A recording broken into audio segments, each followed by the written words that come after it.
Yes, my friends, welcome back. Hope you guys may be feeling a little bit better since the loss again today. I think that's defeat number 8 for the season. 5 points clear of ninth place, Brighton. I think the season's basically over now, man. I feel like there's not much to really fight for right now. Barely disappointing result. But today, my friends, we're here to discuss and go through things like the player ratings. We'll discuss what Pochettino had to say post-match. And obviously, there's a big opportunity for you guys to have your questions answered and to feature in a call-in show near the end of the stream. So I hope you guys enjoy. Of course, I'm going to leave details on screen behind how you can obviously take part and feature. Make sure you guys see the description if you guys are interested in wanting to have a conversation with me, share your thoughts and opinions post-match, all that good stuff. So let me know. And obviously, you know how to follow me. Look at the details provided in the description of the stream. So yeah, my guys, let's not waste any more time. Let's go straight into the lineup right now. Obviously, I'm going to be starting with things from goalkeeper to striker. And I'm actually going to give Petrovic today, I'm going to give Petrovic a 7 out of 10. Because I think this guy's impressing me a little bit now. Not going to lie. I think that he's not necessarily had the hardest transition to life at the club. But when I see his performances, I see a guy that's been waiting for his time. I see a guy that's been ready for this occasion. I felt he made a super save early on in the game from a point blank range. I think he looked strong at claiming crosses too. I feel like there was another moment in the game too where he got off his line to close down a counter-attacking opportunity. And it tells you that this guy is ready. This guy's been waiting for this moment. He's very alert. He's confident. And listen, if he keeps this form up, I think it'll be very interesting in terms of who Pochettino decides to use as his number one in goal. But I would say Petrovic today, he impressed me. I think he impressed a lot of people. I'm giving him a 7 out of 10. It wasn't his fault we lost the game today. Now, moving on to right back, I'm going to be giving Malo Gusto a 6 out of 10. I didn't think he was at fault too much for things that went wrong today. Obviously, he got subbed off near the end. I think we need to remember that, Gusto is still only coming back into the team. He can't play 90 minutes week in, week out. We have more games coming up. We must rest him. But one thing I liked about him was he was giving us a constant outlet wide on the right-hand side. Lots of overlap, sort of aggression, attacking the spaces at times, really stretching and keeping that width. That's what I want to see from Gusto. Some of the end balls all the time with his crosses weren't always working. But on a few occasions, I felt like a lot of the runs he made weren't getting found quickly enough. In particular, maybe like a Raheem Sterling not finding him with the right pass. So I thought Gusto, listen, this guy is needed. In that first half, he showed me exactly why we miss having a natural fullback playing there. He gets a 6 out of 10. Now, moving on to Disasi, I didn't think it was necessarily the greatest showing, even though he didn't do as much in the game. But I'm going to be giving Disasi a 5 out of 10. I just felt like, he was quite decent in terms of dealing with crosses in the box. He had a bit of a nervy moment at the start of the second half with a mistake he made from a poor miscontrol. And that tends to be something in his game.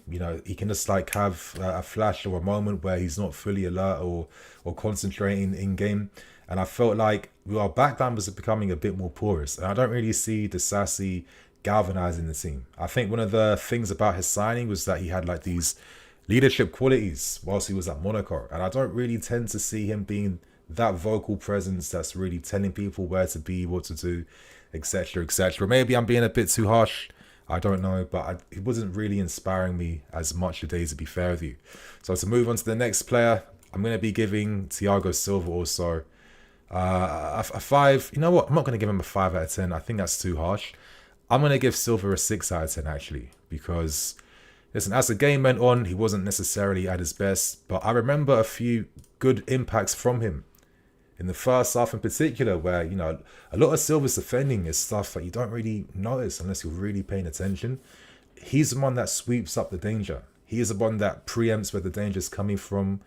He gets ready to, make interceptions, blocks, clearances. He did that a few occasions on Cunha in that first half. Yes, he had a really terrible mistake again. Another mistake in his game that could have led to something. Thank God it didn't. I think he has a lot of defending to do when he's there, and at times he tried to play us forward too. Listen, it wasn't the greatest game from him, but I think his first half was a lot more positive, and I think obviously his second half showing, of course, has given him a 6 out of 10 in my opinion.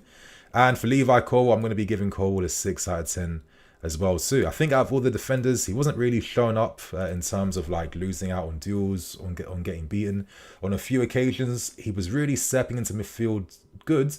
And like we needed that because we don't have a midfield. We don't have Enzo. We don't have Caicedo. Leslie came off with an injury too. It wasn't an ideal situation. So Cole had to be there at times.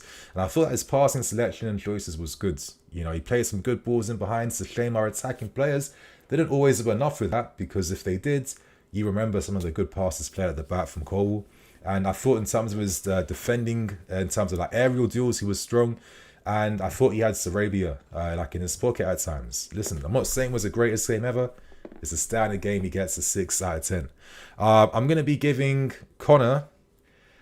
I feel like I need to give him a 6 out of 10. I thought it was a very standard mid-performance from him that was full of, some mistakes.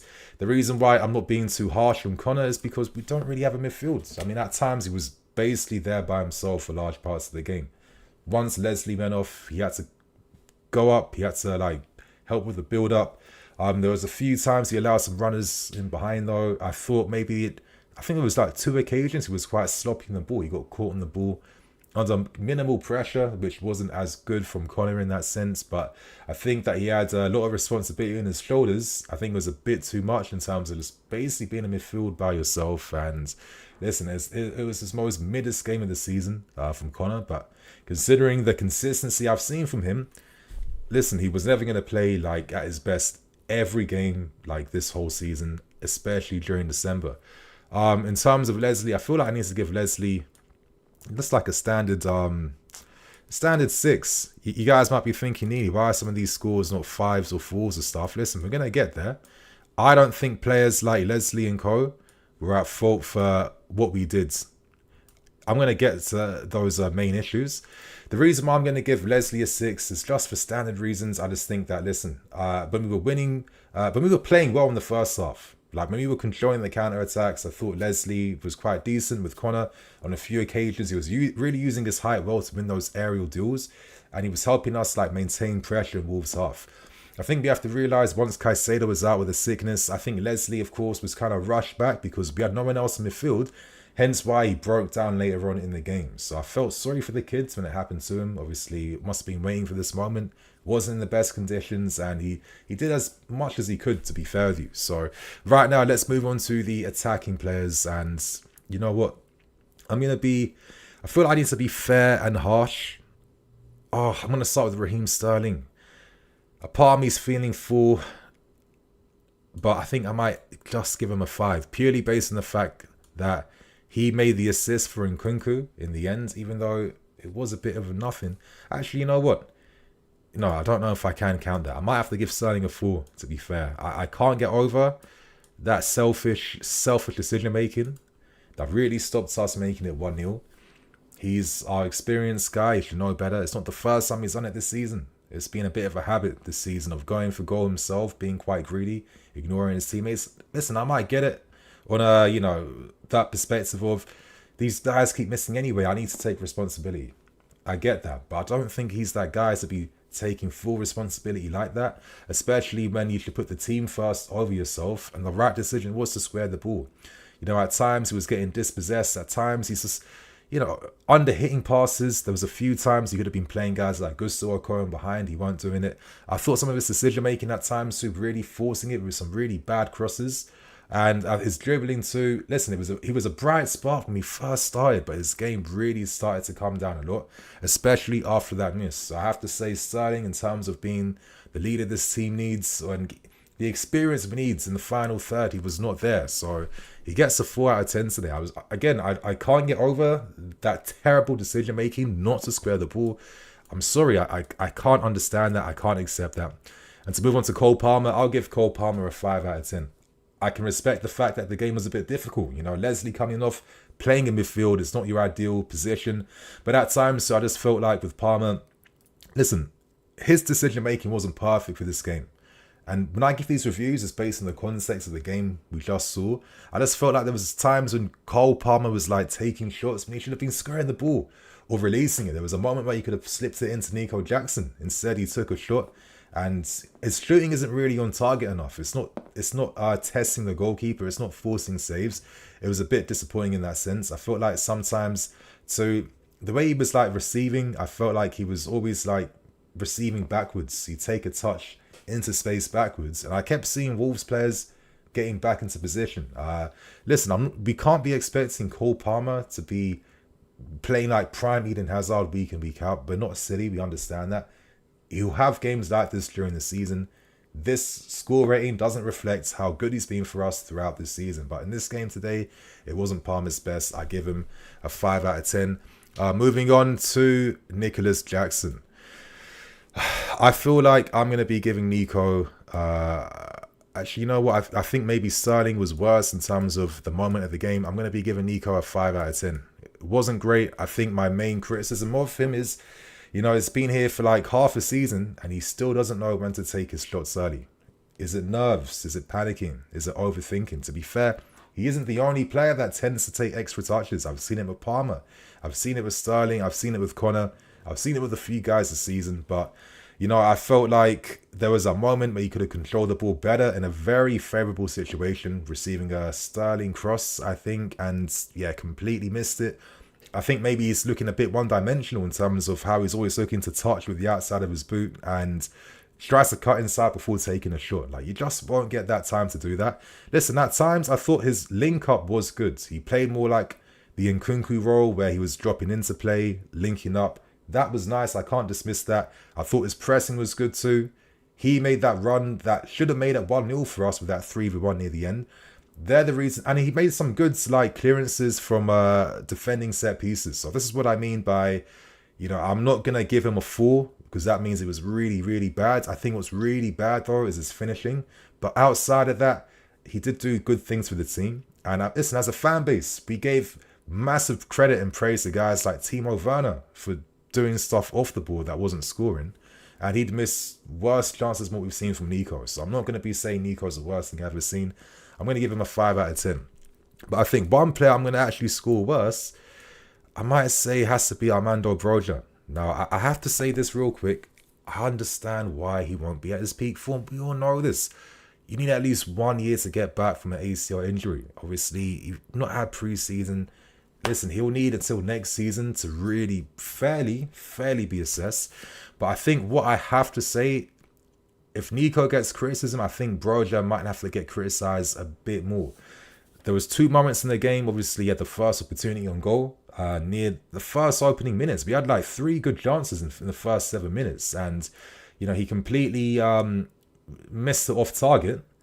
And then for the second moment, he completely missed the ball from a I think a cutback cross then from Malo Gusto in the opening minutes. And I'm just thinking, you can't be not even making contact with the ball in that position.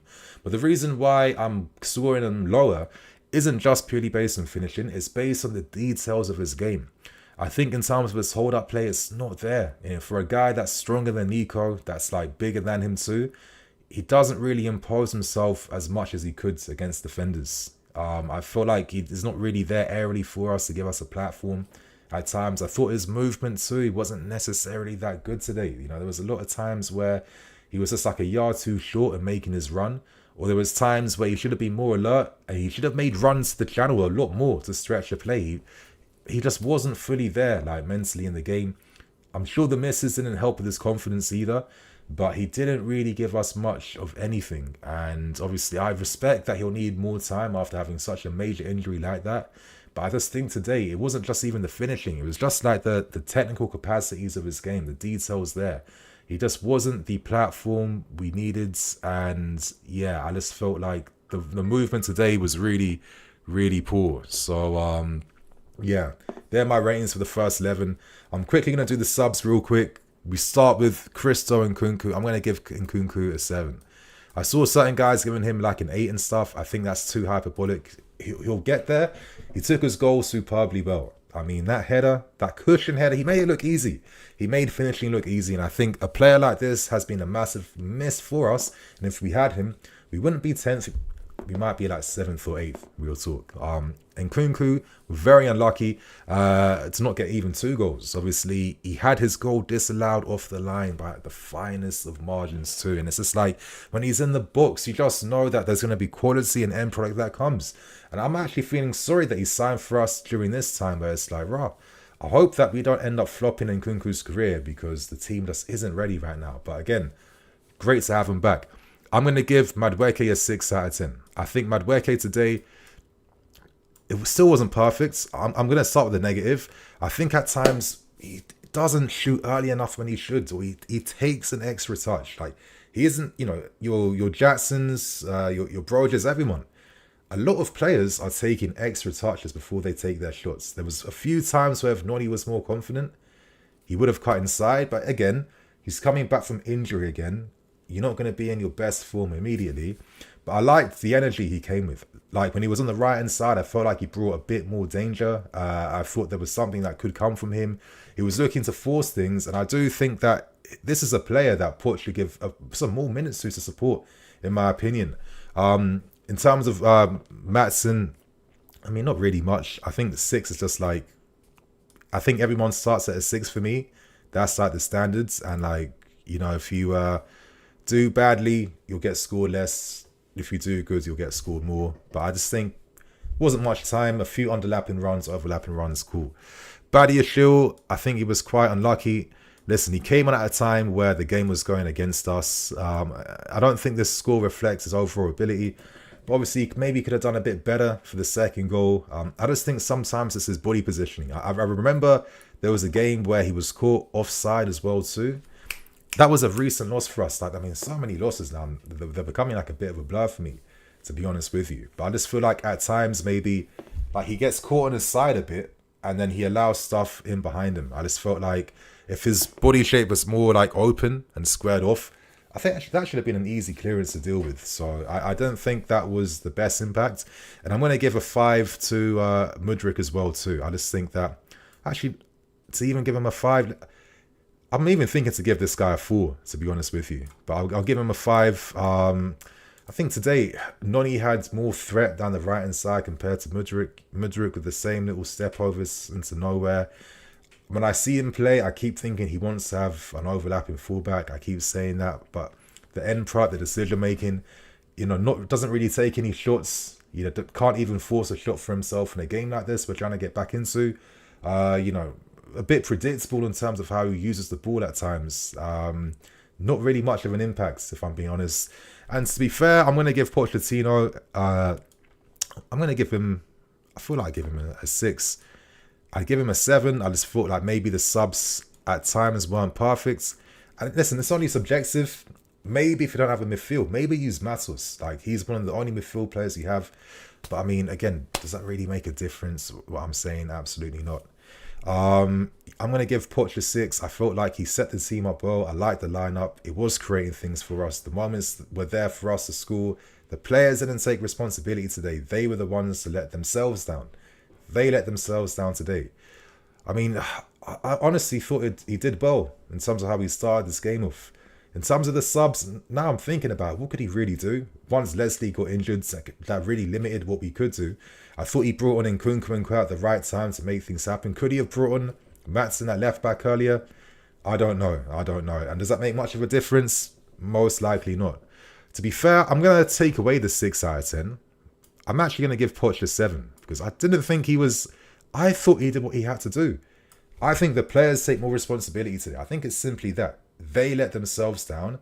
That's how I see it. Some people might disagree, cool. But for the context of this game, the players let themselves down. And I think Poch's approach was bolder today. It was working in the first 30 minutes. And then the players, they killed their confidence. So that's my player ratings today. Of course, agree with me or not. It's a very subjective game. Right now, I'm going to now move on to discussing all things post-match at the moment. Let's go through what Pochettino had to say after the game. And, as we're learning, Pochettino feels like we are lacking a clinical edge. And I kind of agree with that. As it says right here, Mauricio felt the more ruthless side came out on on top at the Molineux Stadium after Chelsea were defeated by Wolves on Christmas Eve. Obviously, nice to see Christo Nkunku getting his first goal for us, first of many goals to come. The club report states that we created a number of chances, especially in the first 45 minutes. Yep. The first half was the half to win the game. We didn't do that. We didn't take advantage. Obviously, this is a moment here, like crystal, like 4K clarity. It's absolutely shambolic, to be fair. These Sterling, yeah, terrible. I'm sorry.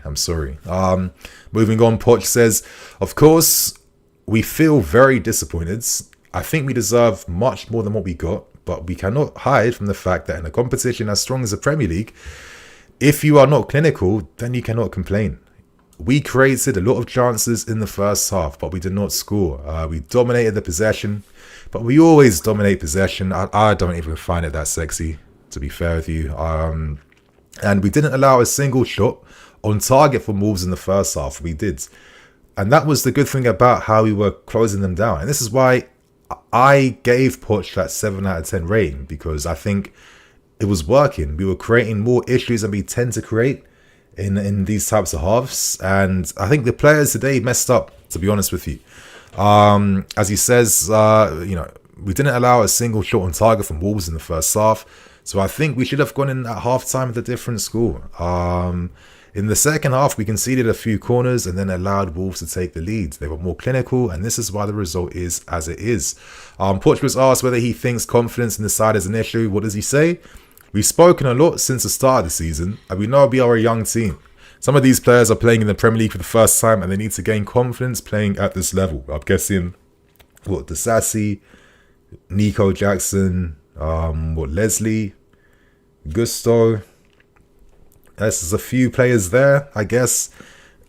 I don't think Gusto's and Co's were at fault, to be honest with you. Maybe he's implying Nicholas Jackson and, players of that ilk potentially. I don't know. As he says, they need to adapt to play at this level. And, of course, it is about confidence and belief in themselves. We are a young team that needs to learn from games like this. We know we can still improve, and there's something we need to work on. I feel like even in these press conferences, does Poch feel like there's pressure on his neck right now? Maybe not. Because I feel like if Poch does get sacked, I do think the sporting directors will be called into question, because they hired him. They control the club. They make these executive decisions. If they get another manager wrong, actually not another one. They never hired Graham Potter. Let's get that right. But if they get the Poch hiring wrong, that looks bad on their credentials. Let's keep things brutally real. So is this why they're accepting, okay, shit, we need to give more time? I mean, it's not like we really backed Pochettino. He was asking for your Lautaro Martinez's, Mane's. He was asking for experience, and we didn't want to give him that because we wanted to do our little, youth experiment, which isn't working right now. Obviously, one of the only positives of the game, other than Petrovic, was Nkunku scoring. As Poch says, I'm very pleased to see Nkunku score, and it shows how important he can be for us. Exactly. Does Nkunku need 5 shots on goal to score a goal? No. Look how he took the power off that cross, cushioned it away from the goalkeeper, bottom left post. That's what top finishers, top players do. He's a world-class football player. He is. It's a shame that he couldn't be saving our asses throughout the season, but hopefully when he can start games. If Nkunku was there in the first half, I think we have a goal. I think we might have a goal if Nkunku's there in the first half. Nkunku in Sterling's position is either squaring that, which I think he does 9 times out of 10, or 8 times out of 10, he rounds the goalkeeper and does something good. So, damn, this guy has been a loss for us, real talk. But anyway, as he says, we cannot put too much pressure on him. I agree. We can't think he'll save our season. He's been out for a long time, and that is why he came on after 60 minutes to help ease him in. But it's nice that he scored a great penalty versus Newcastle. And, he's unlucky he could have got 2. Obviously, 1 was disallowed off the line. And, of course, scoring to make it 2-1. He's a quality player who can score goals. And we are pleased that he did that today. Although, of course, we are disappointed not to win the game. Christo needs time to arrive in this way. But we are very confident in him to get his best and be a key player for us. So, I think in terms of post-match breakdown, that's kind of it right now. There's nothing else really to mention in terms of what happened after the game. I think we're getting on to the point now where I want to discuss some of the stats a little bit from the game. And, listen, I think we'll look at some of the big chances missed. That's the stat I'm really interested in seeing the most. As you guys are seeing on screen, got in the stats, expected goals, Wolves had 1.27. And to be fair, I think most of that came in the second half. And we had, 2.06 expected goals. So we should have scored at least 2 goals in this game today. Possession, calm. Shots, calm. 5 on target to Wolves' 6. Listen, we conceded again. Most of Wolves' opportunities came in the second half. When we lost the midfields, and when Poch was forced to use all the attacking players because they're the only guys we have, we lost some control in stopping certain counter-attacks. So I can sympathise to a degree. Of course, corner kicks. I feel like we just allowed too many corners from the opposition. I think we just allowed too many corners against us. I thought we were dealing with them, but every time Wolves kept getting more and more and more corners. I don't know if you guys felt the same, but I think I was getting more nervous. I was getting more apprehensive. Is it any surprise they finally scored from them? To get 10 corners against us is a bit mad, in my opinion. And what does it say about how we close teams down out wide? I feel like we just don't do a good enough job in terms of really being aggressive and closing down people wide, which doesn't help. Obviously, Wolves offside more than us. It's the first game where we haven't been offside once in this game. Obviously, free kicks, throw-ins, all that good stuff. Big chances missed. Wolves actually missed more with 3 against our 2. And obviously, we missed 1 as well, being that Raheem Sterling opportunity. But I think most of Wolves' stats really came to life in the second half, where they could keep their shape, they could pick their moments in the counter-attack. We were very porous in midfield because we didn't have a midfield. It was Connor there by himself, basically. And we had guys like Palmer and Nkunku dropping in deep as well. Could Poch have used Matos and been like, listen, I know you're from the academy. I know you're inexperienced, but I feel like a midfielder is more important for us to keep the balance. I don't know. You guys can debate that yourself. But look, not one counter-attack. Wolves, of course, getting the counter-attack, scoring from that as well too. Of course, goals prevented. And yeah, at least today, it wasn't a game where we had 800 passes of the ball. I felt that we were going a lot more direct with our play. And I was seeing so many positive things in the first 30 minutes. The first 30 minutes before our heads dropped after that big miss, and then the panic kicks in, and then we started making mistakes under no pressure whatsoever. We're rushing possession of the ball. We're not keeping control. We're not sticking to the game plan, and we keep losing games in these moments. And I think another disappointing thing too is the crossing. I mean, my God, we love to cross the ball, and we don't have that forwards that can score from them. Maybe, I don't know, Solanke, Osimhen, someone that has some aerial presence. It feels like it could give us a bit of a plan B at least, right? I mean, I can't rely on Nkunku to be banging them with his head. He should be a bonus to have inside the box, in my opinion. He shouldn't be the main game plan to be relying upon his heading accuracy. But I don't know, man. I just think that we're so one-dimensional in terms of how we play and break teams down. You don't really see players fashioning opportunities for themselves. We only play one way, which is looking to play out wide and put a cross in the box. There's no injection of pace in the game. There's no 1-2s. We don't play it long at the right times. There's all these details, man. It's really not working for us whatsoever. And yeah, in terms of those details, man, that's really it. I'm looking at the chances we missed. Some decent areas inside the box. Sterling on the right side. He got on the right hand side a few occasions. Forced 1 or 2 saves, but not really enough. Broja with his misses. Jackson's probably not even recorded, but we know we won't forget those missed controls inside the box. And I think Cole Palmer with lots of bad efforts outside the box too. And Gallagher and Malo Gusto when he did that silly left-footed shot for no reason when he should have just passed the ball instead. So listen, it's not been again, comparing second half, as I'm saying, look, Wolves had most of their expected goals in this period. First half, I thought we were the better team. Wolves were coming out stronger at the end of the second half. But for the first 30 minutes, we did enough to at least get a goal. You know what I mean? 8 shots, 2 on target.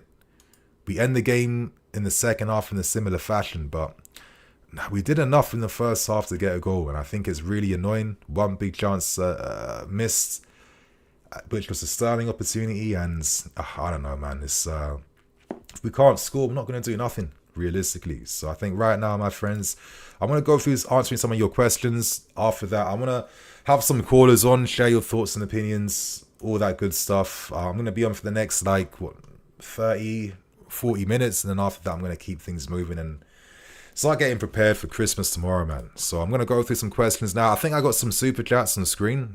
Bear with me if I've missed them. Aziz King, I wanted to give Poch time. It's time we sack him. So you feel like you're done with Poch. It's time to bounce. Yeah, that's it. I'm done. I understand that. I don't blame people for thinking that too. Listen, I've got some time for him, but at the same time, I don't really have any connection. I'm past that point right now where I have that for any manager. Like when you come here now, you just come here to do a job, in my opinion, and do it well. I think that's what we really ask for, really. I think I had another super chat somewhere because I'm seeing it on the screen. Okay, I think I might have missed that. Apologies for that. I wonder if I can get back in somehow. Hopefully I do. Apologies for that. But I'm gonna answer a few questions here before I start bringing up some callers. And as I'm saying, obviously there's a lot of people that want to participate. Unfortunately, I won't have everyone coming through. So if you wanted to call, super chats are a good way to prioritize your call. Just so you know what I mean. You can have your time to say something. But anyway, edit man, put it out. Master Sergeant, yep, terrible. Mr. Level Up, Mudryk ain't bad, to be fair. He saved us a couple times this season. It's the others' decision making. I mean, I don't know. I think Mudryk also as well too. I'm not going to patronize him. I can sympathize that he needs time, but I just won't patronize his game because, listen, there's a lot of poor things he does in game, which happens quite a bit at times. So it's not ideal. You guys, give me one sec.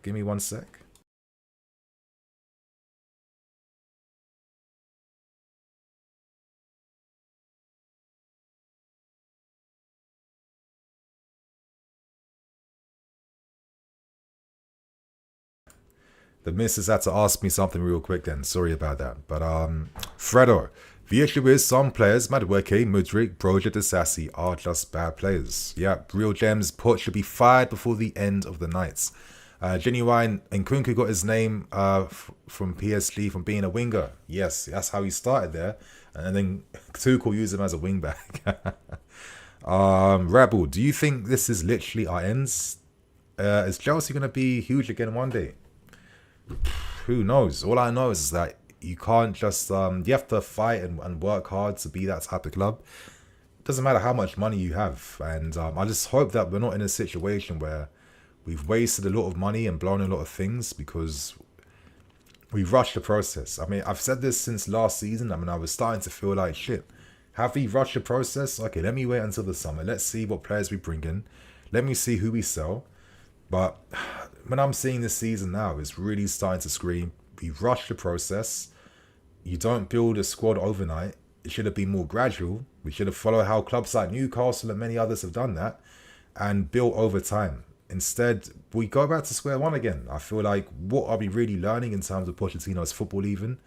Not too much. And it's like he needs even more time. And what if he gets more time next season and it still doesn't work? We could have wasted at least 18 months restarting this project. And that's 2.5 years into this whole process that's been wasted. What does that say for our future then? I don't know. But anyway, I have another super chat here. John Revel. Make sure you have Revel World on. I sent you a message. Much love, big man. Appreciate that, man. Yes, I see you right here.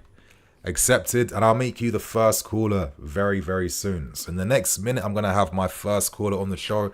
All I'm going to say is make sure you guys don't have no background noise on. Obviously, try and keep the swearing down. I'm not trying to get demonetized for anything, you know what I mean? And I'll go through the callers. I'm seeing a few right here. And as I said, if you guys really want to have your say, super chats are the best way to prioritize your call. But anyway, David's Jalaba is much better than Disasi and Badiashile. Listen, I thought when we signed Disasi, I didn't fully get it. I don't see him being 10 times better than Jalaba. I think when we sign a lot of these guys, they have a lot of hype and interest around them where they get seen in a more favourable light. But I mean, Chalobah is useful in so many positions, like out wides, DM, like in defence as well. He can go 1v1. He's a good ball progressor. He scored goals for us, for God's sake. It was nowhere near as bad. And I think to myself, why are we replacing squad guys to sign more expensive squad players? It does, like, what utility, like, what difference is there between Disasi and Chalobah, really? I don't really see it, if I'm being honest with you. So I'm glad that someone else actually sees it that way too. Yes, Miguel, how you doing? NiiNii, I sent a super chat earlier. Sorry about that, Miguel. I was trying to find the super chat, but I'm not seeing the option here. As you're saying, I was saying that I don't want Mourinho 3.0. I was wondering if you think he's coming back. I hope not. I don't. The Mourinho thing is so hard because I think every Chelsea fan, including myself, when you just say the name Mourinho, the sentimentality, the memories, the moments, the aura, all of that comes back. And we had some of our greatest periods under his management. My only thing is, after seeing how his second spell ended, is he necessarily the manager that you turn to if you have a project, like a process project? I think Mourinho's best stuff only ever comes when he has top players to work with, experienced players to work with. That's how it is. It only makes sense if you're deciding, Mourinho, listen, we're going to sell even more of these guys. We're going to sign the big name guys that you want, get us to win, and make it happen anyhow you want. And I think if you hire Mourinho, you're basically communicating the fact that you're prioritizing winning at all costs. And I feel like a lot of times when boards are under pressure, they try and go to their go-to, like they get out of jail free card managers to come in and help things. But at the same time, as we've seen with Mourinho, how much long-term longevity is there in his squads and teams? There doesn't tend to be much. Even though he helps us win the league, it came at long-term expenses. Salah, De Bruyne. I'm seeing a lot of revisionism, but I remember what it was like when they left. A few people were really like, how the hell are we letting these guys go? At the time, it's not my fault because he wanted to go. He wasn't patient. I had this player, I had that player. Listen, I remember Peter De Visser saying how many times he was going into Mourinho's office telling him, use De Bruyne, use him. He didn't do that. And for what? He let Mata go. Let Oscar go. Let one of the best players in the past decade in De Bruyne leave. Like, you can't be making mistakes like that when two guys are going to be two of the best players of their generation in the Premier League. It's even the same thing with Lukaku as well. I just think that when we have so many young players, and we're not going to sell all these guys and start signing 29-year-olds and 27-year-olds. I just think deep down, I don't see it fully working, to be honest. I think he needs too much to make it work. You will win something, but then you'll go back to square one again, where you have to then start rebuilding, preparing. I don't know. I really don't know. I think he works better with players who are approaching their peak compared to kids that aren't anywhere near close to getting there. So I'm sorry. I'm a bit scarred from his second spell in terms of how it ended. Anyway, I've got some more questions here. Brojito, appreciate the super chat. Mo Flygerian, how you doing, man? Rather drop 100 million on Kudus right now than a striker in January. Listen, I kept saying this from day one. You guys know I was doing full-time Kudus prop during the summer because I've seen this before.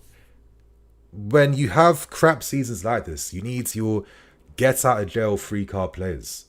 You need those players that can make moments happen from nothing.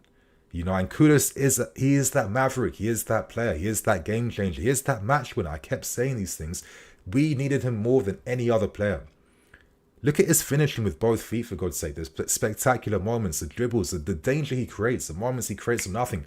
These players help their teammates. If you're under pressure and you play it to Kudus, and you know that there's going to be efficiency and end product each time. The fact that we were close to an agreement in terms of we agreed the personal terms, but then we gave Ajax a stupid fee of 20 million and then held out so long because I guess the plan was to get Elise. And I think we messed up getting Elise because we stopped Lewis Hall going on loan. to Crystal Palace because we thought we get guaranteed money from Newcastle for Lewis Hall, and it's now looking like we might not be getting guaranteed money for Lewis Hall. Meant that we sacrificed Odyssey and we sacrificed Kudus. All these sacrifices for what? And again, it comes down to the decision making. I think it's crazy that a guy like this was on the market, and it's no surprise he's cooking. If you guys have watched him, if you've seen him, if you know what he's about, it's no surprise he's cooking. So someone this valuable at the right age with all these qualities, I'm sorry, I like Cole Palmer, but listen, Palmer is not better than Kudus. I don't care that he's doing well for us. We're 10th in the table, yeah? We aren't as good as we used to be.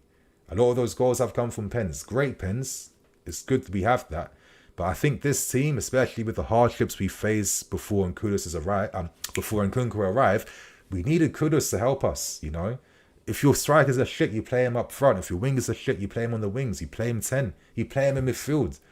He was right there for the taking. It would have cost a fraction of the fee we've paid for many other players, like what 39 million West Ham signed him for. And we missed out on someone that could have been transformational for us. Imagine him and Nkunku together in the same team. I mean, come on, we missed out on something big here, to be honest with you. So I'm always going to feel really disappointed. And I think we'll leave West Ham one day.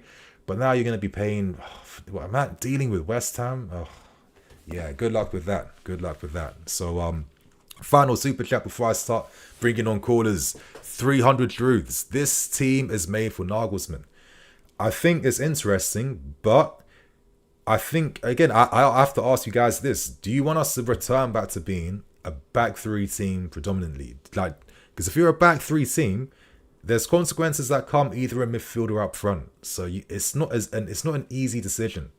If you're a back three team, you're prioritizing your defense. Obviously, he can do that. He's a good manager.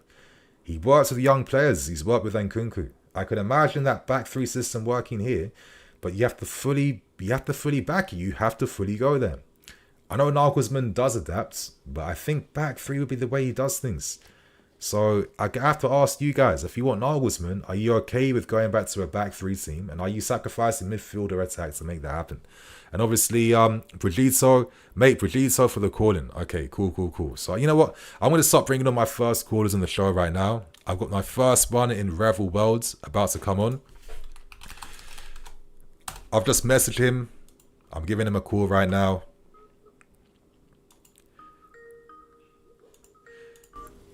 Yeah, bear with me, man. And yeah, my friends, I'm going to get things running quite soon. First call-in show coming on. Revel well, can you hear me? Yes, perfect. I'm about to bring you on right now, bro. Bear with me 1 second. Okay, amazing. Well, thank you for coming on, and obviously I really appreciate the super chat too, man. Thanks for that. And yeah, how are you feeling after this game right now? You know, like I've got a lot of points. I'm not sure how long I have, but I'll give you a mini breakdown. Go through them, man.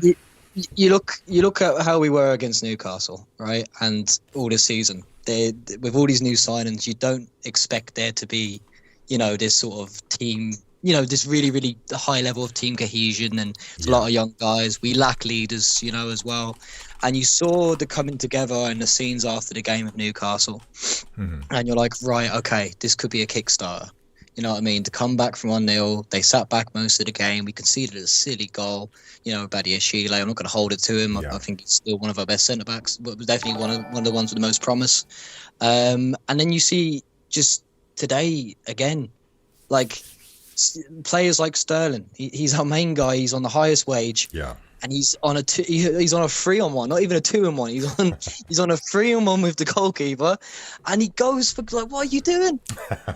Just pass it to Palmer. It's 1-0 then, and it's them games where we get a goal, where we seem to come alive and the confidence seems to come back into it. Yeah, you know, it's always this slow, horrible, systematic nonsense, like these crosses to the box, playing like, I love Diassi, I love Will, but they're not fullbacks. Can we accept that? Yeah. Like, we saw the difference that Maatsen and Gusto made coming on against Newcastle, and Gusto today just seemed restricted. And then when he did have space, we're crossing it in, and who are we crossing it into? Exactly. Like, it's a change of ownership, a change of manager. Like this was the same crossing we used to get under Tuchel, where Reece James would be there and we just fob it in. It doesn't work just because of the one Trippier, basically laid off a great assist to Mudryk in the cup the other day. Doesn't mean it's going to work again. It's just consistently the same stuff. Like today we're playing two strikers. Why aren't we just playing a 4-4-2? I know we're not that club, but we're not that club that we were. Look where we are in the table. I think we did kind of play 4-4-2 first half. Like Sterling was wide left, Palmer wide right, Jackson kind of dropping off Broja. We made the moments, but we just didn't take advantage. Jackson's over touching balls, Broja's completely missing them, Sterling's doing the wrong decision making.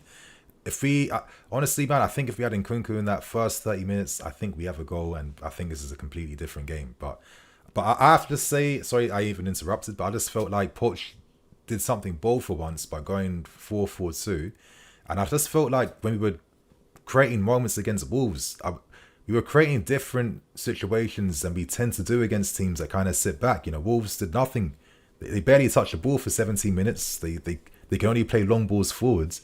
And we forced them into making a few last-ditch tackles. Lamina getting booked in the first 10 minutes. So I think we did the right things by that approach. And I'm kind of hoping that we continue with how we started. And hopefully with better quality like Nkunku in that front line, he can be the difference maker.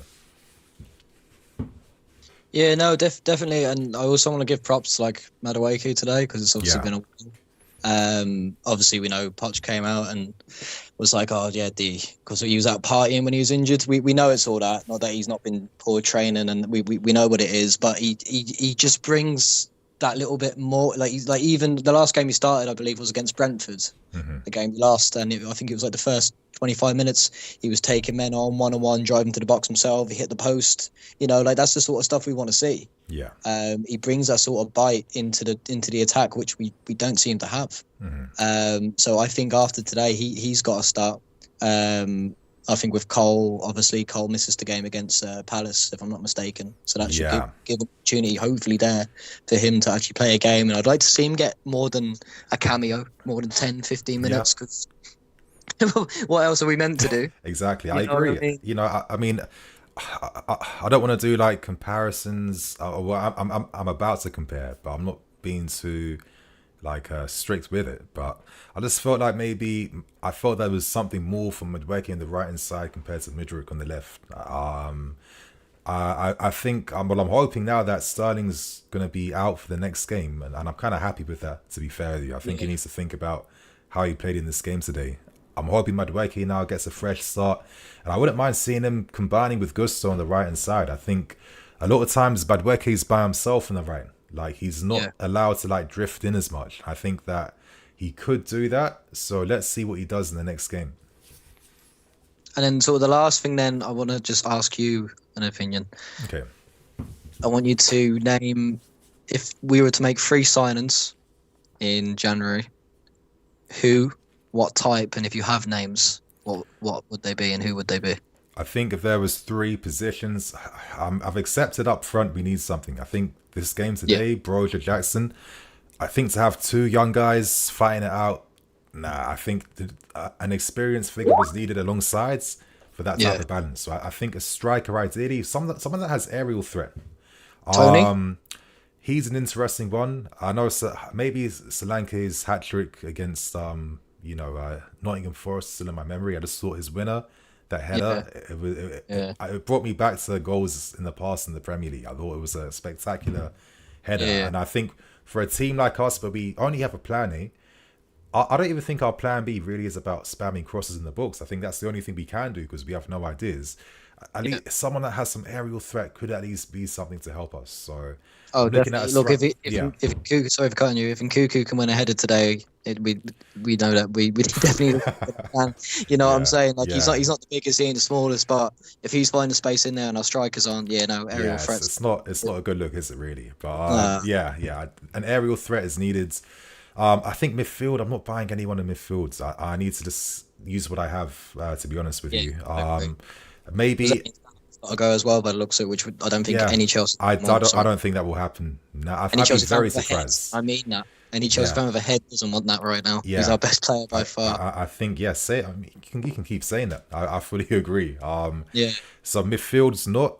Listen, if there was like some crazy option fullback, I think left back would be interesting. I've kind of accepted that Poch just doesn't like, not doesn't like. I'm being silly. Doesn't rate Matson for whatever reason. I don't think he does. Yeah. Even pre-season, him out of position. Like, Yeah. look where we are in the league. It's not like no one can argue with this. Matson was the best left back in the Championship last year. I know that's Championship, Yeah. but It we are. matters In though. the, You know, a lot of players came up Yeah. with the Championship, had great seasons, and they asserted themselves in the Premier League. So I think the fact that he was James. that good, yes, interesting. And especially because in pre-season, Poch would use Ben as the left back with the left winger in Nkunku or Mudryk or anyone. So the fact that he's kind of gone against that, it's a bit surprising. I mean, I get it. Maybe we'll concede more, but if it helps us score, so be it, in my opinion. So, you know what? I won't even ask for 3 signings. It's only because right now, I think my opinion's changed because of this loss tonight.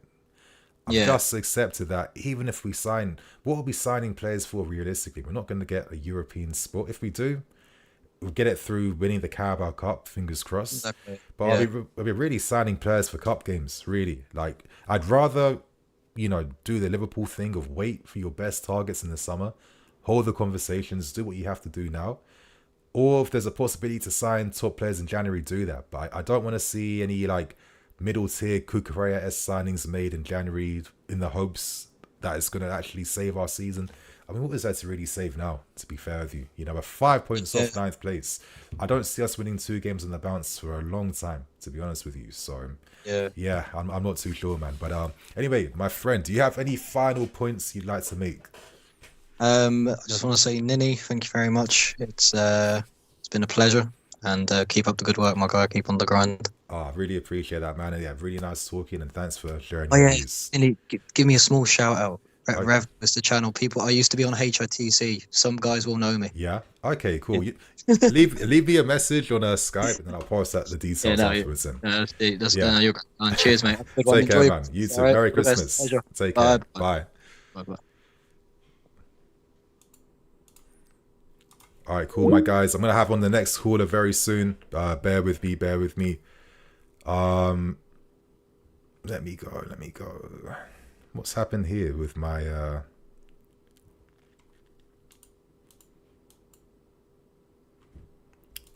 Sorry about that. Okay, that makes sense. Yeah, I was wondering where that went then. I'm gonna have on my next caller on. Let me get that sorted right now.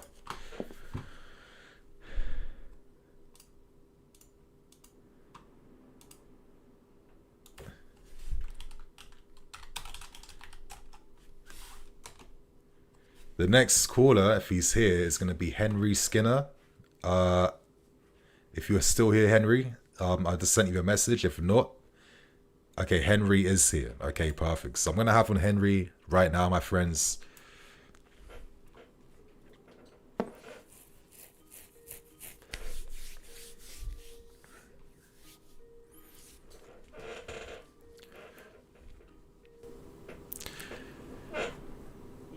Yes, Henry, how you doing, man? Yeah, I can hear you good, man. Perfect.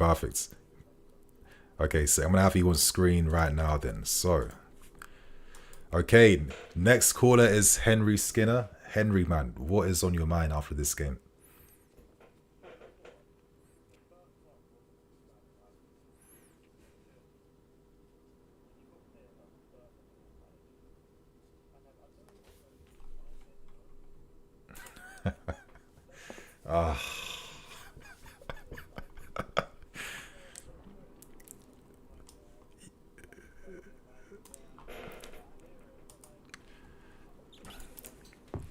Yeah.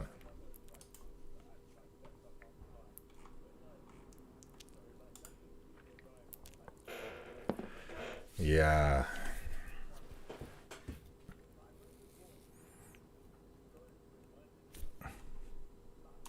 Like I could see when he was in on goal, Yeah. and the angle was like he was getting close to the goalie, and I was like, he's not going to pass this.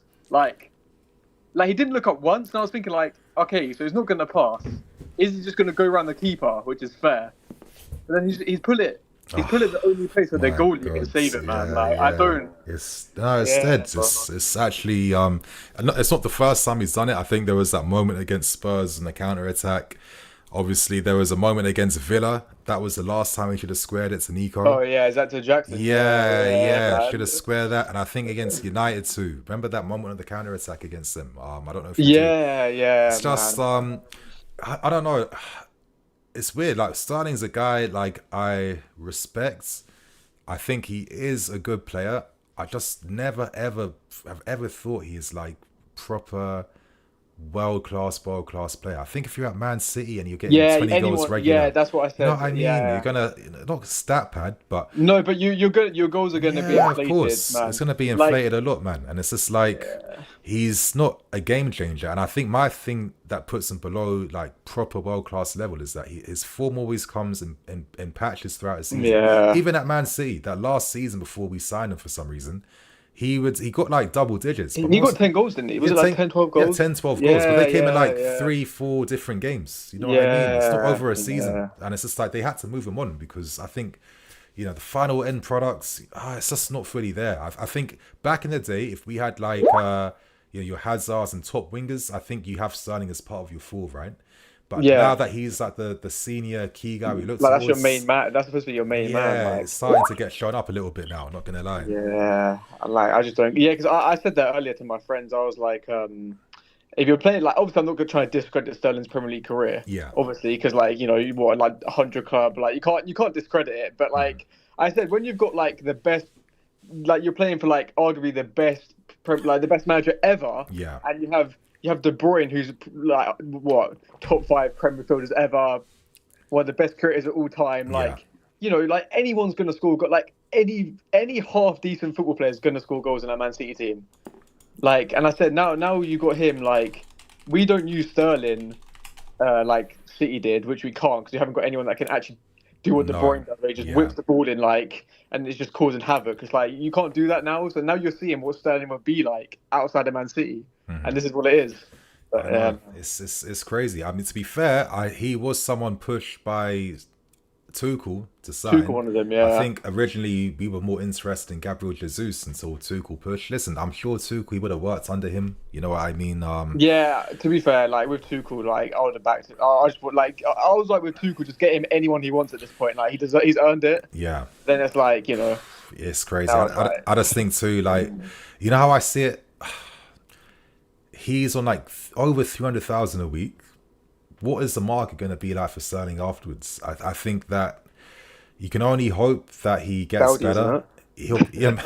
That's what you're praying for. It'll be a Saudi club coming in big and dropping stupid M's. But he doesn't strike me like the type of guy to want to go there. Yeah. Unless he's just thinking, listen, he completed the Premier League a long time ago. I think he's here just to live in London. But it's just like, listen, if it doesn't work out here, it needs to work out somewhere else, right? I don't know. I mean, I hope, again, I don't have to hope anything. I just know Sterling, his season's all about, what comes in batches. So it's just like, he'll come good again at some point, but he isn't the star guy that's going to help you or turn the game around or change the course of a game or much, really. It will happen a few times, not really. So I don't know, man. It's when he's your star guy on the highest wages, it puts things in perspective a little bit sometimes. It makes it more painful. Yeah. I'm just glad that Nkunku's back, man. Thank God, honestly. Bro, honestly, I've been saying about this guy, like he's he's clear. Absolutely clear. I was watching when he came on against Newcastle, and like you can just see as soon as he comes on the pitch, like the other attackers start playing better as well, and it's like but like, do you know what annoys me about this whole like Nkunku like thing with like Poch though? Because I'm not trying to bash Poch. To be fair, like we had like Enzo injured, Caicedo ill, all this crap. Not ideal, yeah. I'm not trying to bash Pochettino for today because like I'm going to be so real in my opinion. If we score that Sterling chance, we win that game. I think we win the game. Because like I thought we dominated them. I thought we were good enough first half to be winning. Wolves didn't pose a threat. Then obviously what happens is when we miss a big chance, obviously they wake up and it's like I think we would have won that game like 3-0 to be honest if we just scored that first chance. Facts. So like, I'm not even trying to blame Poch anymore, man. Like it's just Because it's like we're gonna have the same issue under the next manager. Yeah, I know. Like I know. I don't like. Yeah, like I can't be bothered to like put my energy on one guy anymore, man. Like it's so long. Like We're past that. Like maybe back in the day when we were like hoping to challenge for the league title, you're like, okay, there's a few details here and there that we can fine tune. Hopefully, you can do better. I don't think we're even in those discussions Like, right now. It's redundant. yeah, like what's Poch supposed to do about Sterling doing that? Like Yeah, I like, know. like any human with a working brain knows to pass the ball, but like like, I know, bro. It's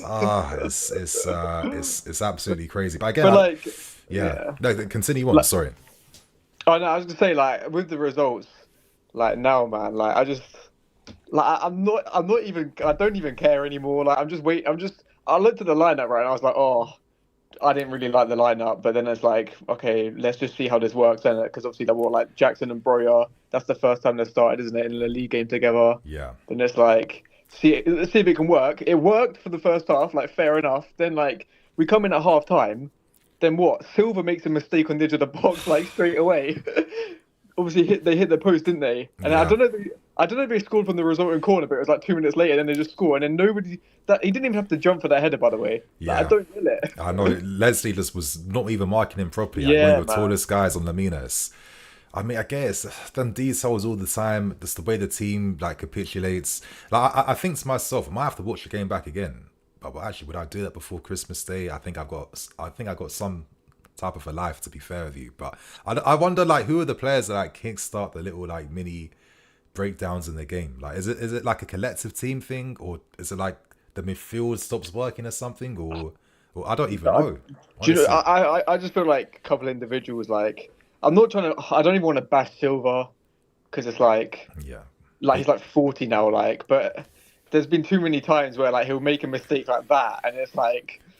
Just like, what are you doing, man? Like, and then there was like bits with like Colwell and like Gusto on the edge of the box and stuff, and it's like they can't control the ball properly, and then they lose it. It's like you're not, but they're not bad players though. So like, I don't get what's going on. Yeah, it's like I rate this team a lot, right?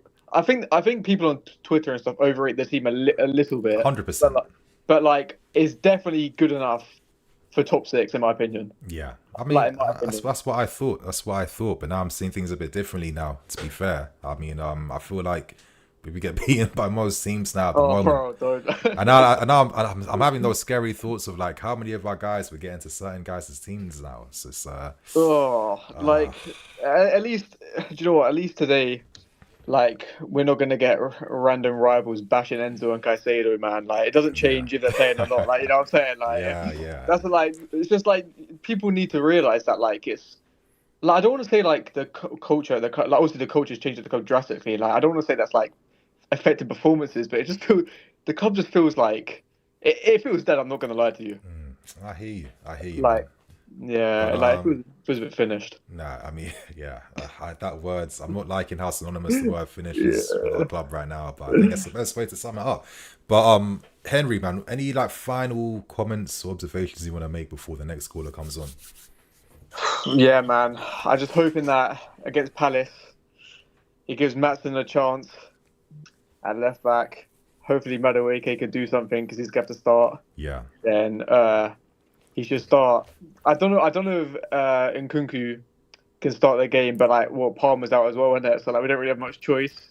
Yeah. And hopefully, Lavia can get some minutes, man. But that's about it. And hopefully, we win.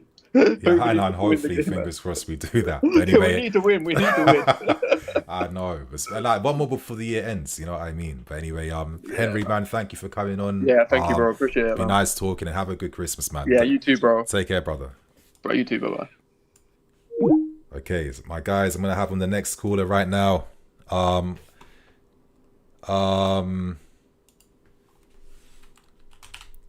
next caller is going to be Kojo Darkwa. So I'm gonna get him on screen. Ready? Yes, he is ready. Perfect. Let's go, brothers. I have on a few more callers, maybe like 5, 6 more. I want to be done before 7. So yeah, hopefully have a few more callers on before. But anyway, yes, Kojo, how you doing, man? Yes, I can hear you perfectly in 4K, man. It's great to hear. Fantastic. But anyway, my friends, I'm sure you got a lot of things to say after the game. How are you feeling? Bro, there's too much to break down. I don't even know where to start, bro. Yeah. Listen, I was making notes even from the last game because I thought we were lucky against Newcastle a little bit. But you ride your luck and you make your luck, as you always say, Nini, as well, right? This game, unfortunately, came down to making effective decisions. I don't want to put it down on one person, and I definitely am not a Poch out person. Honestly, you get Poch out, you'll be in the same position. This comes down to effective decision making. I think Sterling's on 350k, as you said, right? Yeah. I personally believe that we are wasting money on Sterling, and I'm gonna tell you why. I only believe that Sterling becomes great when you have an effective striker and another winger who's also as effective in terms of scoring goals and creating chances. When you watch him at Man City, his link-up play is not great. It's other players whose link-up play makes an opportunity for him to score or make that final last-minute pass that gets through to the striker to have a little bit of a tap-in. Yeah. Effectively, what I'm saying is, in a team like Chelsea, we actually can't afford him. Right now, we can't. I think so. I agree. Now, you know what I mean? So if we were to keep Sterling, he becomes amazing when you have someone like Oshimhen up front. You have Nkunku firing, and you have another winger who's killing it. Maybe Madueke finally gets into his gear and he's killing it, right? And that opens up the space at the moment. At the moment, we can't afford Sterling because the way he plays the game, if you watch even his link-up play, right? I watched him sometimes when he's playing with even with Palmer or Gusto trying to do a little 1-2. And sometimes we get him in and it's like, beautiful, we've got him in. But again, he's a player who needs other people. Yeah. And at the moment, Chelsea needs somebody with inspiration. The team is lacking inspiration. It's lacking leadership. I think you mentioned about the Maverick spirit, right? Someone like Kudus. The reason why Kudus will be amazing is not just because he creates chances, also because he scores goals. And what happens is when players score goals, defenses have to think about how they're going to defend. Yeah. It's not just about, he's going to make a pass or whatever. It's about, okay, we need to make sure this guy doesn't get shot off because he's going to score a goal. I don't fear, I play defense and midfield, right? Someone like Sterling doesn't make me fearful. Now, if Sterling's playing with several other players, I'm going to be fearful then because maybe he goes inside and I know that another player's going to run past me. I'm not fearful of Sterling alone. Yeah. And I think that we've been suffering wanting Sterling to be this amazing, crazy player, but he isn't that player. He needs other players around him. I would say this, when Nkunku came on against Newcastle, he made us, it wasn't very long, but it was a lovely little play where they kicked the ball, and this is how I know Nkunku was so good. The ball hit his back, and it became a pass. Yeah. That's not luck. That's just great. That's just when you're comfortable, when you're good, these stuff comes off easy. He came on again today, and immediately when he came on, he picked up his space in the pockets area, right? And it was the composure of the pass that was what made a difference between Nkunku and other players on that pitch. He literally raised the game of Chelsea within a few minutes. That tells me we haven't got a problem with just the young players. It's the level that they're playing at. When I watch someone like Modric, I'm screaming at him again. Modric drapes this guy down the wing. You've got the pace. Take him on. Because what you don't realize, when you take him on, you open space for other people. Modric comes inside, squeeces a player again. Yeah. Right? And then we've got Palmer doing the same thing. So what happens is it becomes really tight. Then you've got no overlapping left back or right back. Exactly. I mean, Gusto did the first pass, so we know Gusto did that. That's what we want. But it seems like Poch only wants one player doing that, which is the right back, basically. Which is, for me, is football's about reward when it comes with risk. You know what I'm saying to you, right? It comes with risk. So when you have a right back and a left back, effectively, trust them that they're going to do this job. I don't think Matson's that bad that you can't trust him to go up and down the wing. I know. I don't agree with it, to be fair. I mean, I see other teams benefit, like Estupiñán and Matoma at the time they were playing together. I mean, they've caused so much havoc and fear down the team. I look at a Mudryk. Listen, I get it. Mudryk he's never just being like a pace marcher that goes on the outside. He does drift inside. He can play a pass. He was the one to cut inside to take shots.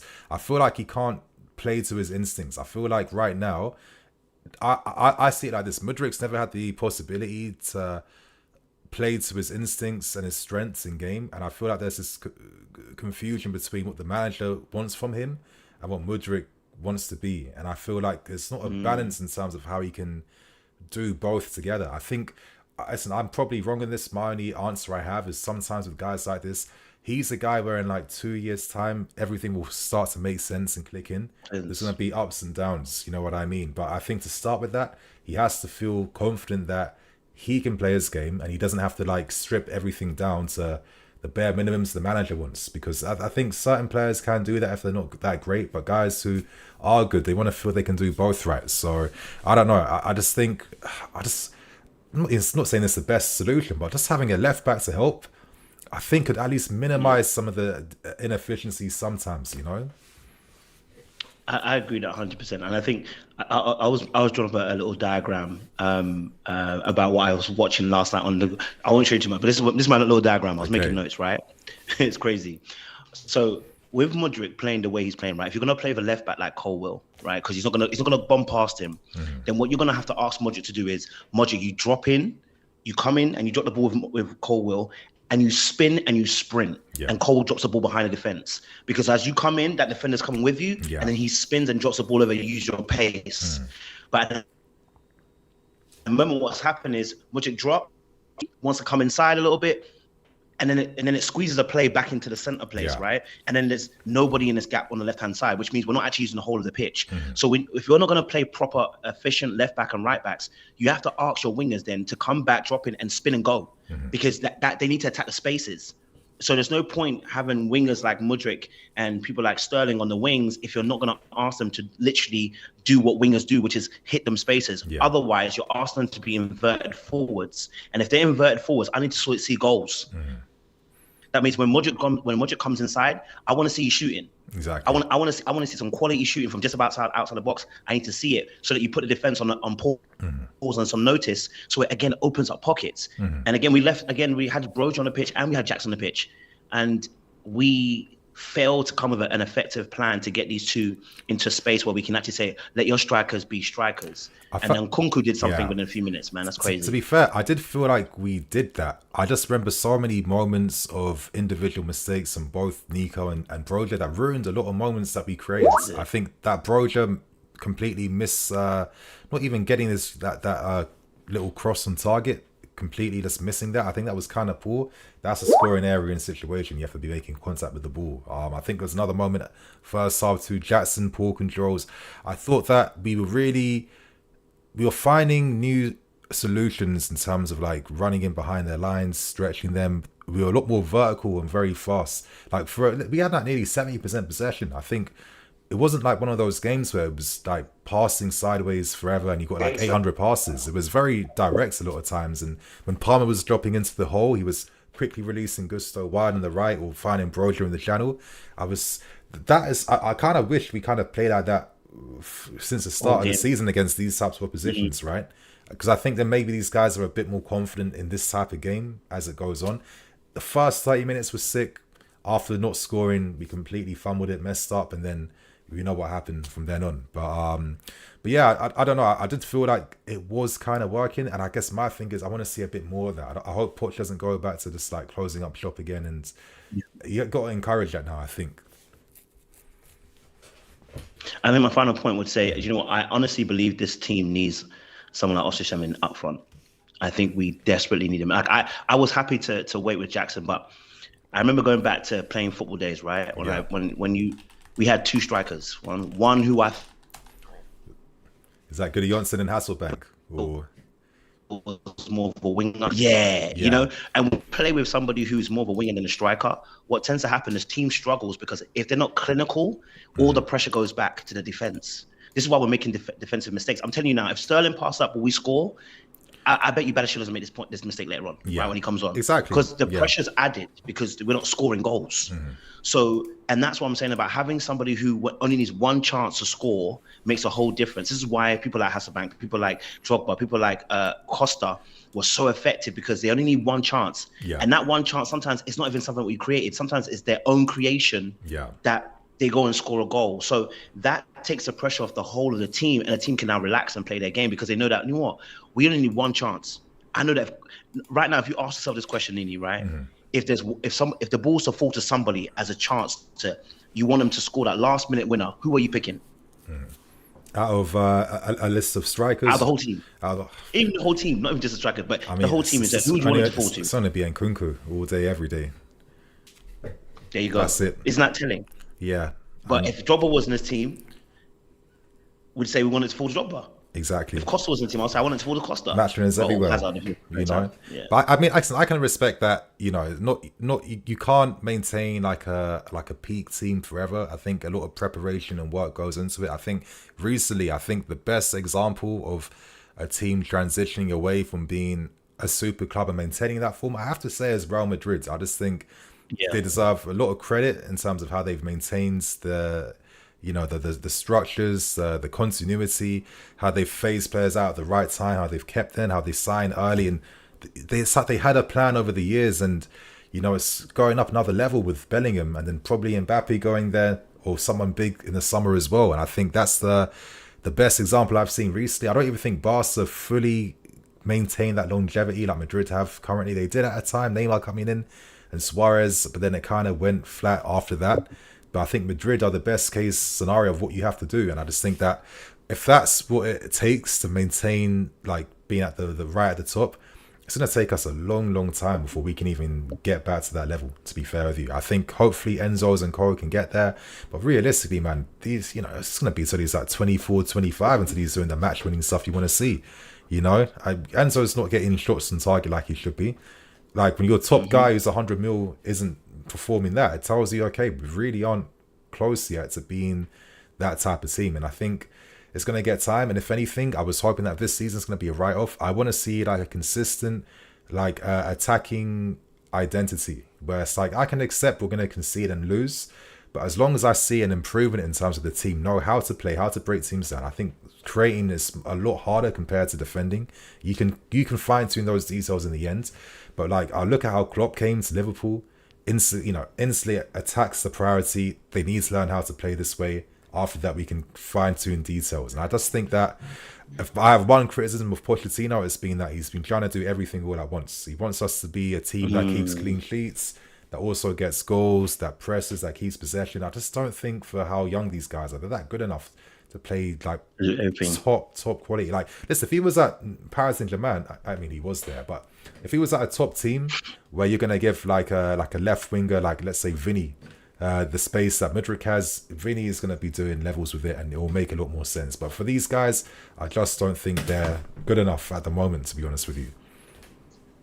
And that comes back down to what we say. We need to choose something and stick with it, right? Yeah. Like a choice of play that we want to stick to. And I think if he just sticks to that and attack it that way, then you can start working out the kinks. Exactly. But if we change it every week, we actually don't know what really works. We're actually more randomizing our effects. So I think he just needs to stick to a pattern of play. I don't want Poch out. I just think he needs one or two more experienced players to come in and settle these young people so that the young people have someone to look up to, man. I think that could be helpful, because but again, I don't know if that's going to come in January, because I just don't know who these options are going to be. I don't think the striker market is saying incredible things right now, if I'm being honest with you. There's a lot of young guys on the market, but I think we'll be repeating the same issues. But my friend, before I bring in the next caller, do you have any other final points or quotes you want to make?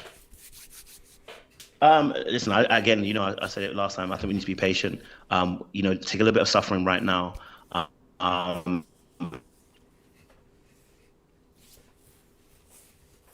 And let's hit the board again next year. And if next year if the same thing happens, I think then we can say Poch out. But I think 2 years is a long enough time to get people settled, get the team together, get a style of play that he needs and wants. If that doesn't work, and we don't see improvements, let me say Poch out. Let's get someone in who we believe will do the job for us. Okay, perfect. Well, I appreciate that, coach, man. Always nice talking to you. It was nice talking last time, so it's like great to hear your thoughts again. And have a good Christmas, man. Take care. You too, bro. I appreciate it. Take care, brother. Bye. You too, bro. Okay, so I'm gonna have on the next caller right now. I think I've got a super chat somewhere. Yes, Gabrielle, thank you. We need Mr. Good evening. Merry Christmas, Nini. Unai Emery, listen, he was getting clowned at Arsenal. I just think that he was there at the wrong time. There's scores all over the place, but this guy was doing big things in La Liga, and it's no surprise that Villa are doing well. But anyway, I've got my next caller on in Neil. He's about to come on right now. I'm going to have a few more callers on. I'll be wrapping up around 7. I'm probably going to try and speed up the pace of calls as well too, just to have like a wide variety of people on. I think last time I was a bit too long with things. So I'm definitely going to get ready for that. But in the moment, I'll answer this super chat from Road King. I honestly think Poch is the man, even with the poor results, I think we just have to give him time. I think that's a fair comment too. I think in a hypothetical world, if we never had no injuries, I think we'd be better. I think if Nkunku was in most of these games, if he started, if he was there in the first 30 minutes, those details matter, those differences add up, and I think we have a few more positives, to be fair. So it's not all, again, for me, after this game, it's definitely not all Pochettino. I think, it's everyone right now. So yeah, I don't agree he should fully get the full blame. And I think right now I'm going to have on my next caller, Neil.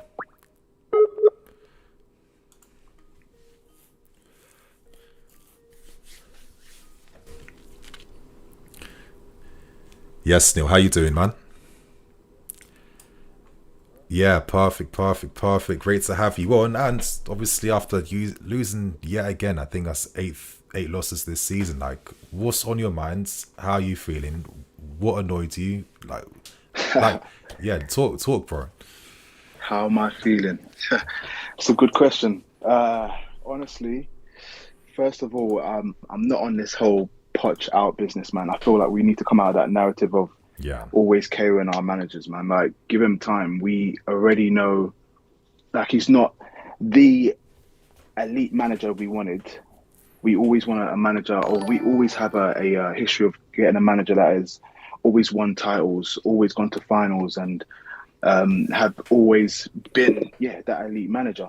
And we've gone for Poch because we have a young team, and we always be always raving about him being good with youngsters, and he knows how to mold a young team and etc. So you got to honestly just let him cook. But the players are just not allowing him to like get his philosophy put down on the field. Like, I was even reading a comment when obviously you were doing the live show. Like, if Sterling under Pep, he would have passed that ball. Like, but what I've seen every time we've got like a good opportunity to score, they're so selfish, and I just don't understand why. Like, get the 100% goal first, and if you want to play selfish after, do as you please. Exactly. But let's just get us off the mark. Like, this is just Chelsea in general, man. We always like to play under pressure. We have so many chances to score or even go ahead or even win the game, miss the chances, second half comes, we concede one or concede two, and then we play. Like, we can't keep doing this. Like, it's too wild, man. It's too wild. It's been the story of our seasons for so long. But to even touch upon your Sterling point, I don't want to sound cynical, but I'm thinking two things. Number one, maybe he just doesn't trust his teammates in that moment. Or number two, maybe he's thinking about that goal bonus. But again, I don't want to start being too like cynical and stuff like that. But I think to myself, it's not the first time he's been in this position. It was like this against I think Villa as well too, and United, and so often this season, 4 times in a row. That's a bit mad. Yeah, no, it's true. I ended up going back to his comment that he said at the start of the season that he's going to be top goal scorer. So I don't know if he's kind of just thinking of that in his head all the time he's at like a 1-on-1 chance, but it's a team game, man. It's too mad. Like, it's too crazy. Like, I don't even look at the table anymore. I don't even know where we are. Like, what's the point? Like, honestly, I don't look at the table. I don't watch Match of the Day. Like, it's crazy, man. Yeah, it is. And like, I just find it a bit mad, even with the whole Nkunku talk as well. Like, Nkunku, he's bad, isn't it? Like, we already know that from the get-go. But it's funny, when he was injured, everyone was always talking about, oh, when's he coming? Or like, even Poch was saying, oh, we're waiting for Nkunku to come back. Now Nkunku is back, he's saying we can't put a lot of pressure on him. So I was like, what are you saying? What are you really saying? Like, I know obviously we're supposed to be protecting the player, but he can't do everything. He can't do everything. It's starting to feel like it might actually, like, whatever success we have this season, it feels like it'll be fully dependent on Nkunku having to cook as an individual, basically. That is it. And he like, it's even like Haaland. Haaland can't do it all by himself. It's a team game. Like, Haaland misses bare shots all the time, but then he has numerous of chances every game, so he gets chances. Like, we have chances, but we don't have many chances all the time. So it's like the minimal chances we actually have, we've actually got to bury it. And obviously it's Jackson. Jackson likes a million touches. Like he's for me, I think he's all right. I think he's decent. Like I watched every preseason game. I was hyped. Yeah. That whole preseason, I was hyped for him, and I still feel like he's got something. But like, tie your shoelaces. Why are you taking like 100 touches just to shoot? Like it's too mad. Yeah, I don't know. Like, is he receiving it's too it? mad, man. It's frustrating. Is he like receiving it wrong, or is he like lacking confidence, or is it the tempo of the league he's still getting used to? I mean, it's maybe if there wasn't so much responsibility on his shoulders. Listen, if he was the second striker, you'd probably overlook a lot of these things, right? Because you're like, okay, cool, you're not number one, you're young, you're growing, we get you here for the long term. But I think maybe with the pressure and demands, it's going to get exasperated even more. So I sympathize to a degree at times. It's weird that a lot of times he's in angles where he should be shooting with his left foot, but he doesn't seem to have one. But he seems to always be on the left side compared to the right side. For real. It's a weird one. It's a weird. I mean, listen, I think I like what he does off the ball. He does good stuff. But I don't know. I don't know. I just feel like sometimes we just kill strikers' confidence, man, at this football. Yeah. Not even just strikers. I think like most players. It's most players for us. There's just something within our DNA, to be honest. Yeah. But then, even with like, as I said, I'm not on Poch out or whatever. I do want him to be a little bit more strict because, like, even when I was listening to John Obi Mikel's podcast like recently, and Jose Mourinho was on, and he was even saying even when the team is like we're up 1-0 half time, he's angry, he's still pissed. I want you to be 2 goals up. Like that's winning mentality. I want Poch to be like able to be like after that Sterling miss to either just stress to him to when you're in that position, pass so we can get 100% goal, or I'll take you off. Like something needs to be done. Like these players need to know that their position's not safe. That's what they need, because Sterling, for sure, he doesn't get taken off. Now he's gonna miss the next game because of his yellow cards. But a message needs to be put out to these players, as in, if you're not gonna perform, I'm taking you off. Yeah. But then I know we haven't got that much players to play. That's the other thing. But I don't know. Something needs to happen, man. No, I feel you, and I feel like Poch will never do something drastic. Like, you know what? I'm gonna send a proper message. I'm gonna use this guy from the academy over you because I just think that you need to wake up. I mean, I don't know. It's a weird one. I think the thing that hurt me the most this game is this continuous thing of how we are like the victims of our. I can't even say of our own success. That's not the right saying because we have no success. But we've got this victim mentality where the moment things go against us, it's just like what you expect from year one of this new team, where they're like again, they haven't been playing together. Who are the real like figureheads there to be like telling man what's the club's about, what you're doing, X, Y, Z. It's just too weird that too often the whole team collapses in on themselves. And because like during that moment, after 30 minutes, Wolves all of a sudden started getting opportunities. They're starting to put crosses in the box, starting to get corners. That's it. We're giving the ball away easily for minimal pressure. We were playing up from easily beforehand. It's just not making sense. That's just Chelsea in general, man. We play under pressure. That's how we play. We can't play like we can't score first and then just be comfortable or whatever and then continue to score. We play under pressure. That's just our nature of playing, which is just beyond annoying. That is like I've always had this fear too. Again, it's just like there's not much to it, but I always thought like all these guys we signed in January, all they know is losing, and it's just like all these guys know is L's and defeats, and it's just like that's the new culture we bred.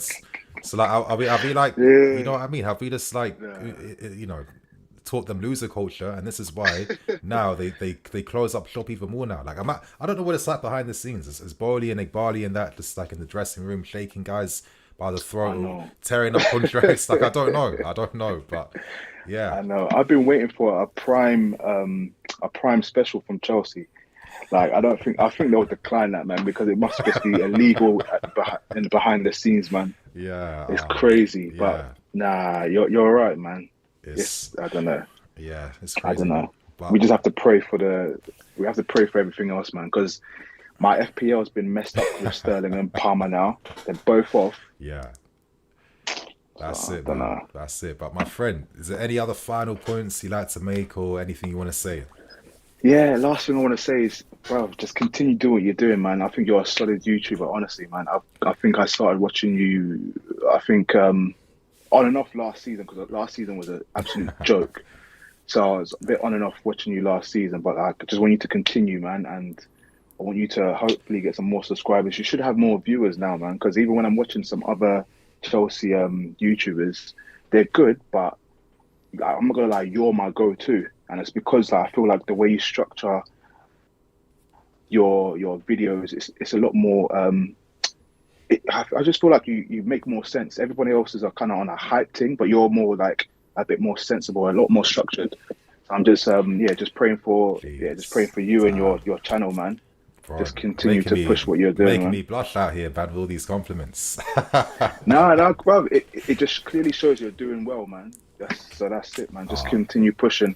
And hopefully Chelsea better things next year, right? yeah, for real, man. God bless, man. Honestly. Yeah, I appreciate that, man. Obviously, thank you. Thanks for the opportunity as well, man. I appreciate it, man. Thank you for the kind words, and obviously, I hope you and the fam, loved ones, have a great Christmas as well, too, man. Yeah, no, blessings, man. You too, man. Take care. Look after yourself, man. You too, man. Blessings, bro. Cool. Okay, my friends, I have a few more callers. I have one on right now. Mr. Singh. 1 second. But that was again, it's not. I'm glad that I've decided to do the call-in show, because I was wondering for a while, how could I structure it? How could I do it? I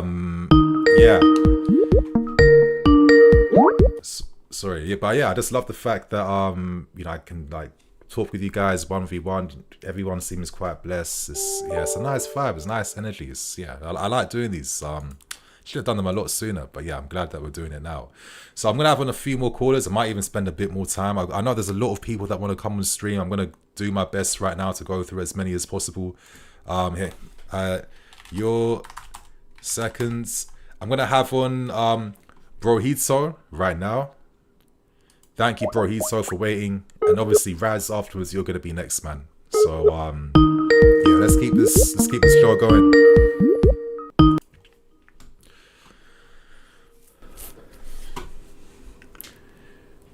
Mr. Brohitso, how you doing, man?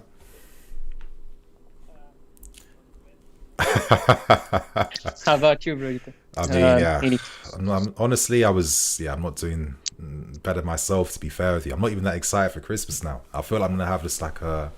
don't ruin Christmas over such small things. You're right, man. I think one thing we realize is that there's more important things than football, based on how shit we've been now for exactly. like 18 months. Exactly, and that's been more apparent over the past 1 year or so. Yeah. And before that, Chelsea was the only thing for most people. But yeah, we've learned to move on to different things, haven't we? Yes, it's time to like actualize, discover yourself, do a bit more things in your life. Football isn't the only thing that you need. So, but yeah, ways to go. Exactly. But okay, I'm really curious to hear your take on the game. What stood out for you? What didn't? Take it away, man. The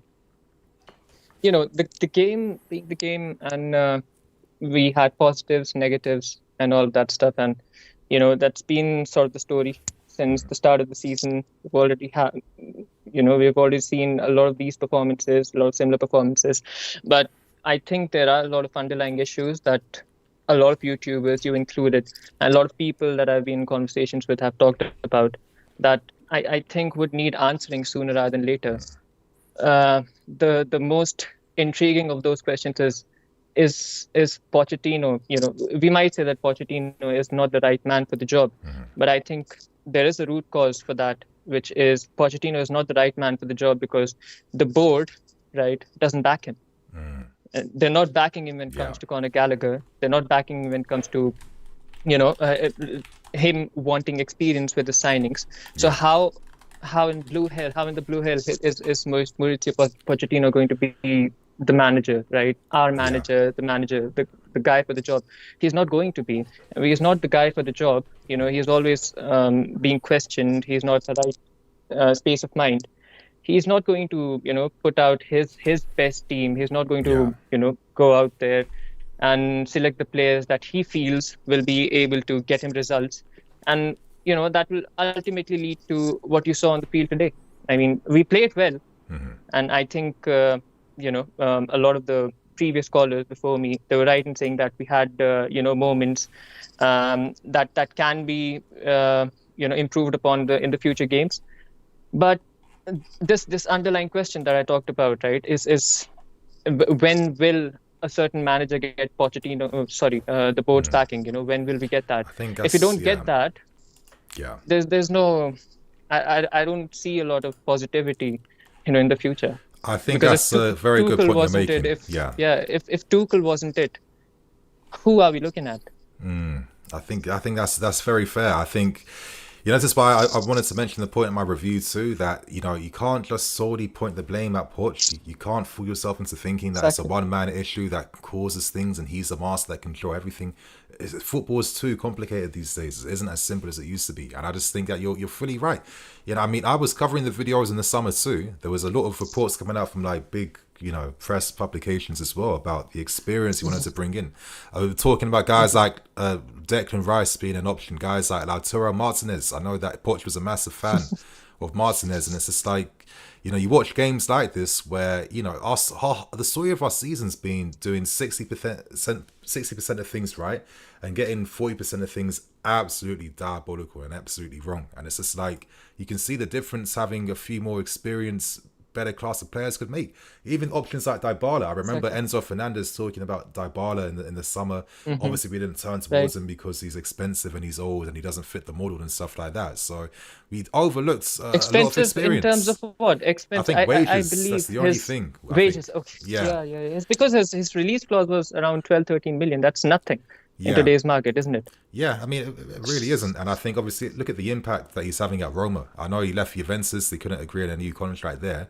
But, I mean, that's the type of, I think, the figures that Poch was hoping to bring in. And I think there was some excitement from some of the players there. And I think, they're the type of players that, they turn indecisive moments into decisive ones. And, I can fully respect and understand why Poch would feel aggrieved. Even options like Mane. I'm going through some of my old videos now just to remind myself who are the players exactly that Poch wanted that had a lot of attention. I know Ugarte was like a big one.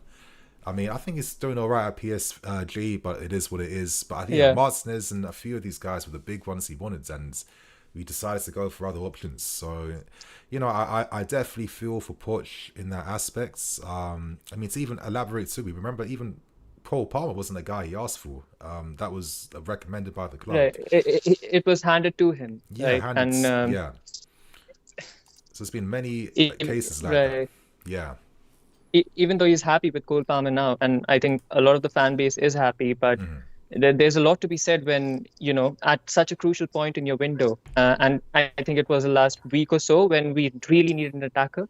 You are not going to Pochettino and sort of giving him the command over what kind of player he wants, and you're taking an unproven commodity from Manchester City and handing him over to him. But so you're placing a lot of faith in his coaching, maybe, but I would feel much more confident of the whole ecosystem, the manager and the board, if they are working in unison, right? There's a synergy there, but there doesn't seem to be a synergy. And that's the exact same reason why they sacked Thomas Tuchel. Thomas Tuchel should be at this club right now. He should be. He should have been in the dugout. He did leave quite, I mean, again, the reason why he was sacked wasn't even for results. It was mainly the relationship behind the scenes was really bad. And there were rumours about, what went down. But, I mean, I guess we'll never find out the truth. I don't think the club wants to actually... We'll never find it out. And so it doesn't really... It's not worth discussing. But I get it. I get it. I mean, to be fair, I know I had a bit of a critical take on Tuchel. Maybe a controversial one, but I just felt like during that time when we didn't have any directors of football after the ownership change as well too, I just felt like maybe Tuchel had to be there a little bit more And I felt like if he was a bit more of a team player, I think he'd probably still be here because the board really wanted to back him. Hence why we signed Sterling and Koulibaly and Cucurella and all these guys. You know, these are the guys that Tuchel asked for. So it's just a shame they didn't work out, I guess. Do you see the difference? Do you see the difference? Under Tuchel, we got Sterling, we got Koulibaly. We got these experienced players with, you know, just the right tinge of talent. Your Fofanas. Was it last year or before Tuchel? For what, Dacia Fofana? I'm talking about Wesley Fofana. Oh, Wesley. I think it was no, that was the Tuchel season. Yeah. That was the Tuchel season. He brought in some good players, and he brought in a couple of experienced players, and I think that would have been the trend for the next window or so. So, you know, but you compare that with the signings that we made in January. We got Enzo Fernandez, we got a lot of young players, but those aren't proven commodities, as I said, you know. So Tuchel really knew what Chelsea needed, you know. We need experienced players. That's the way it's been, your Drogba's, your Essiems. But now, you know, let's say Thiago Silva leaves next season, Raheem Sterling leaves next season. Do we really believe that those two men at the top, Stewart and who's the other one? Winston Lee? Yeah. Winston Lee. Do you think they're going to go ahead and bring someone experienced? I don't think so. And that's so scary for me. And that's, again, a question. Again, a byproduct of the underlying question, you know. Yeah. Your board of directors, your sporting directors, I'm sorry, they don't really seem to be on the same boat as Pochettino. And they're just an extension of our owners' hands, you know. They're the owners. Yeah, I mean, and to be fair, to add on to your point too, I think one thing that always kind of confused me a little bit was why were two needed? I mean, we originally had three when Vivell was here, and he came first, didn't he, before the other two came. And I know that at the time there were talks of, when we have like all the multi-network clubs, we're going to need one guy running this, blah, blah, blah. I mean, cool. Let's get one thing at a time, right? But then even then, that kind of didn't work because Vivell decided he wanted to go. And then we have two figures there. And it's like, what is the utility of needing two? I mean, we still haven't really learned what the benefit is.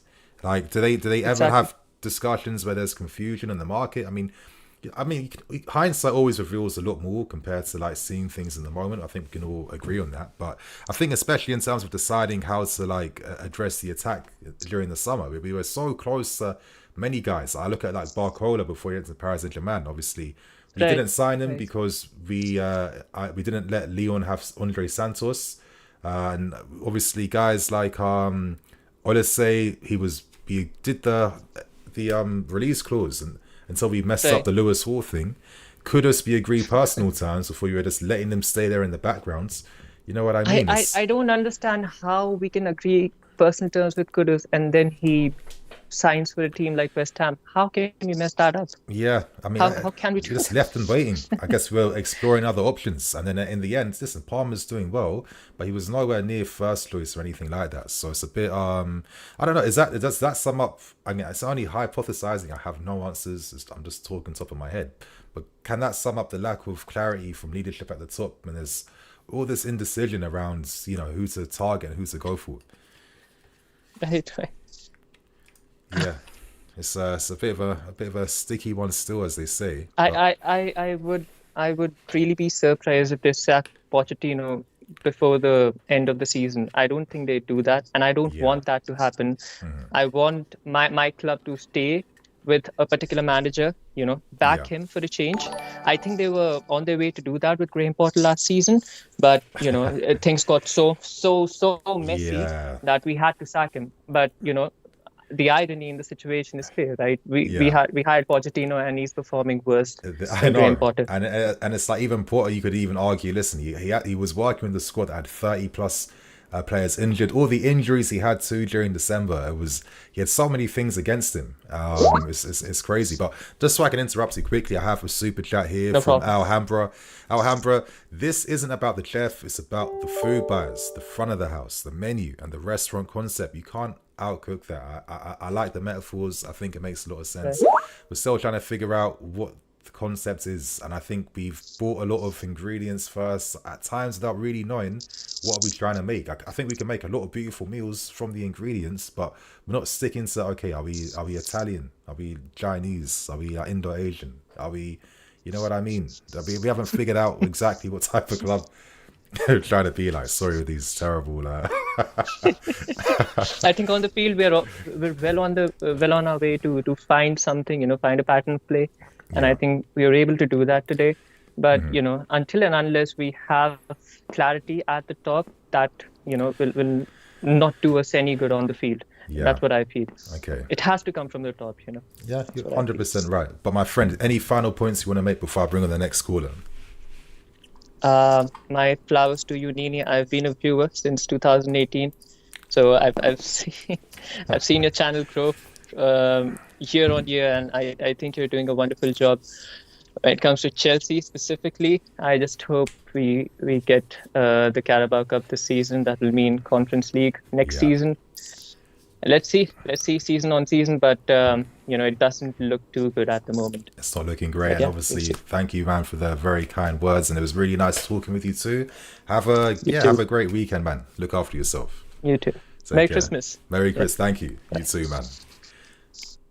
Okay, so I'm gonna have on a few more callers. I just think that, I know there's a lot of people patiently waiting. I feel, I can't decide I'm gonna leave at 7. I think that'd be too selfish. I mean, I'm having a good time talking to people as well. Like, it's helped me get over this defeat, to be fair. So I have the next run on in Raz. Sorry, hey. Yeah, you guys try not to call me. I'll definitely get through to you later on, bro. But right now, my next caller, Raz, is about to come on and share some opinions.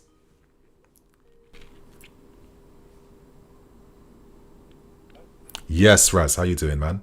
I'm good. Hear me? Yeah, I can hear you perfectly, man. Hear you perfectly. Obviously, another defeat for the season, another shocking end to the game. Bro, I know you got a lot to say. I know you got things on your mind you have to exercise and release.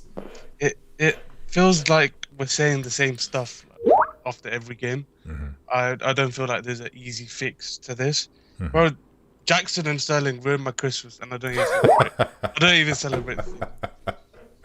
Okay, that sums it up, I guess. Like, I was angry at Poch, right? Not for this game, but against Newcastle. The first half against Newcastle, Mm-hmm. I was sleep deprived, but I was also so angry for the setup. That's the worst setup I've seen. Yeah, it was dead. It was horrible. It was absolutely horrible. But today, I feel like he was forced into changes. That pivot of Gallagher and Ugochukwu. For me, the directors have responsibility for why Ugochukwu is playing there. He was an 8 at Rennes, and started playing as a 6 recently at Rennes, and now he's all of a sudden playing for us. Instead, when we had Santos in pre-season, he was balling out. Even Kasade was looking all right too in pre-season. But I thought Santos looked quite sick, not going to lie. I was very surprised when he left on loan. I was like, huh? I thought this guy we tried to bring this guy in January. We did all that effort to get him. I was just thinking there's a master plan here, right? So it doesn't give much. I hate like when you feel like, okay, I'll be tapping into the projects, and then you realize the master plan's a fugazi. Like, it wasn't a master plan to begin with. I can't say Ugochukwu was bad because he didn't really put a step wrong. Yeah. Except for maybe the header. Maybe the header. He didn't track his man. Not enough. So we really missed Caicedo. We really, in our build-up, we didn't go to our midfield. It was really Gallagher and Ugochukwu got the ball. They passed it back. We go up wide. And then we go vertically. That's really what it was. Mm-hmm. And I feel like if we had Caicedo there, we could have gotten the ball more, tried to create something. Yeah, relieve a bit of pressure. I think he plays one touch really well. I think he's good on the ball. He's so good. The criticism he gets is ridiculous. He's so good on the ball.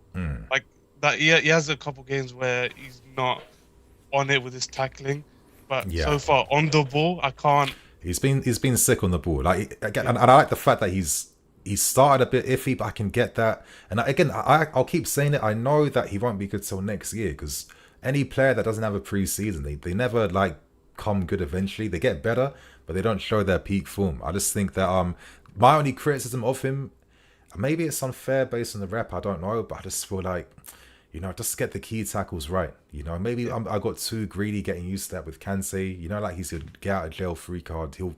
That, you know, like the De Bruyne tackles in the CF final and all of that. Yeah. That same game against City when you got spun 3 times quite easily. I was just like, I was hoping, like, you know, if you're mids, at least you get those tackles right. You know what I mean? But anyway, I don't want to like keep going on about Caicedo. But you were right though. I think we missed him in the build up.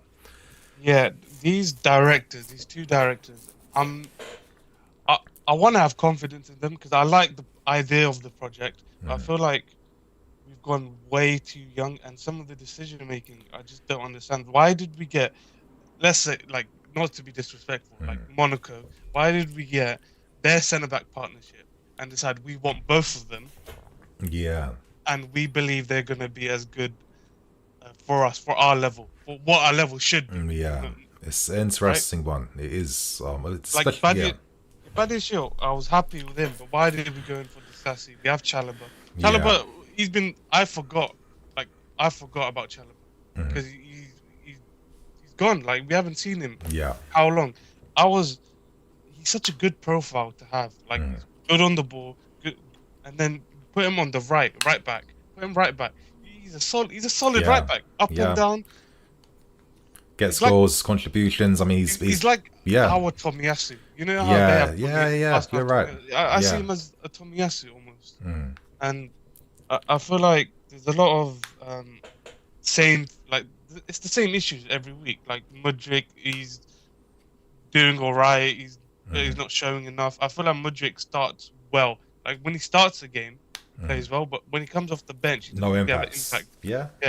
Against Newcastle, he got a goal, but not every player, not every opposition is going to make a mistake like that. Yeah. So I feel like Mudryk, Madueke, he's forced to start. Like, he has to start the next. Like, no Sterling, no Palmer. If he doesn't start, then I don't know.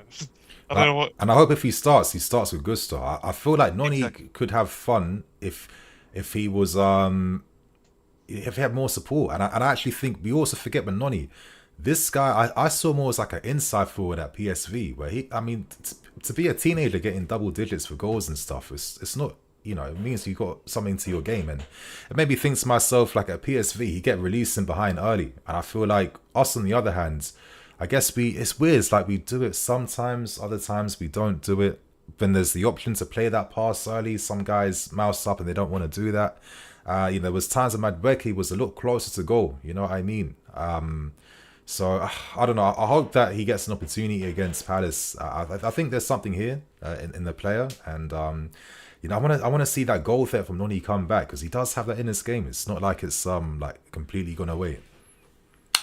I feel like if I say this, I'm just repeating what you've been saying and everyone's been saying. You might say it better though. You see, these our owners. You know, Bowley. Like when he came in, I was so happy. Yeah. Because in terms of what he wants us to do, long-term project, signing some young players, but then you give it the keys to these two guys, and they just sign young players. I don't know if it's instruction, if it's the remit to only sign under 25. Even our goalkeeper was under 25. Yeah. Which our goalkeepers are usually like in their prime 28, 27. And we even signed Sanchez when he was like 24. Yeah, we're very strict, right? Like if you're past a certain age, you're not even getting looked at. Yeah, and it's just too much too early, right? And I feel like if we had a bit of stability, we could be up there. If we signed a Maddison, if we signed someone like that, we could still be in the top 4. Yeah. But it's quite annoying because it's really the same issues. Jackson today, I was not happy with Jackson at all because he had the chances to bury the game. That one chance where he just had to slot it with his left foot. He started stuttering, trying to get on his right. Yeah. And then sometimes he would try cut in and you'd mess up his footwork. It was a frustrating game from Jackson. Yeah. Maybe he's tired because he's been starting every game, playing every minute. So maybe. Yeah, and to be fair, for the new sign, I know Poch mentioned the fact in the press conference post-match, it's the first time a lot of players are playing in the Prem, which I can respect, and it's the first time they're playing in a Christmas period too, which I can also understand. Obviously, they're the details that you only care about like a few days after a game, not like right after, which like, it's, you know what I mean? Same thing for me. So it's like I can see on one hand why it wouldn't be as easy, because like when Jackson first started, there was like I wouldn't say aura, it's a strong words, an overused word, but he felt like there was assurance about himself. You know what I mean? And I feel like he's not demonstrating that. It's like he's in his heads all the time now. Yeah. I feel like with Poch today, he did well, but one thing I did like is Ian Martin's role when he's come on against Newcastle and today. I liked his role where he almost was underlapping and sometimes he would overlap. He was inverted in times into the midfield in possession. That's a profile I feel like we miss at left back.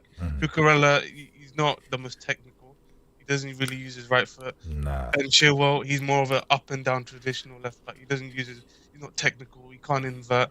I would really like an inverted profile on the left because we have Colville. Colville doesn't really invert. He sits in those areas, but he doesn't really invert, get involved. Yeah.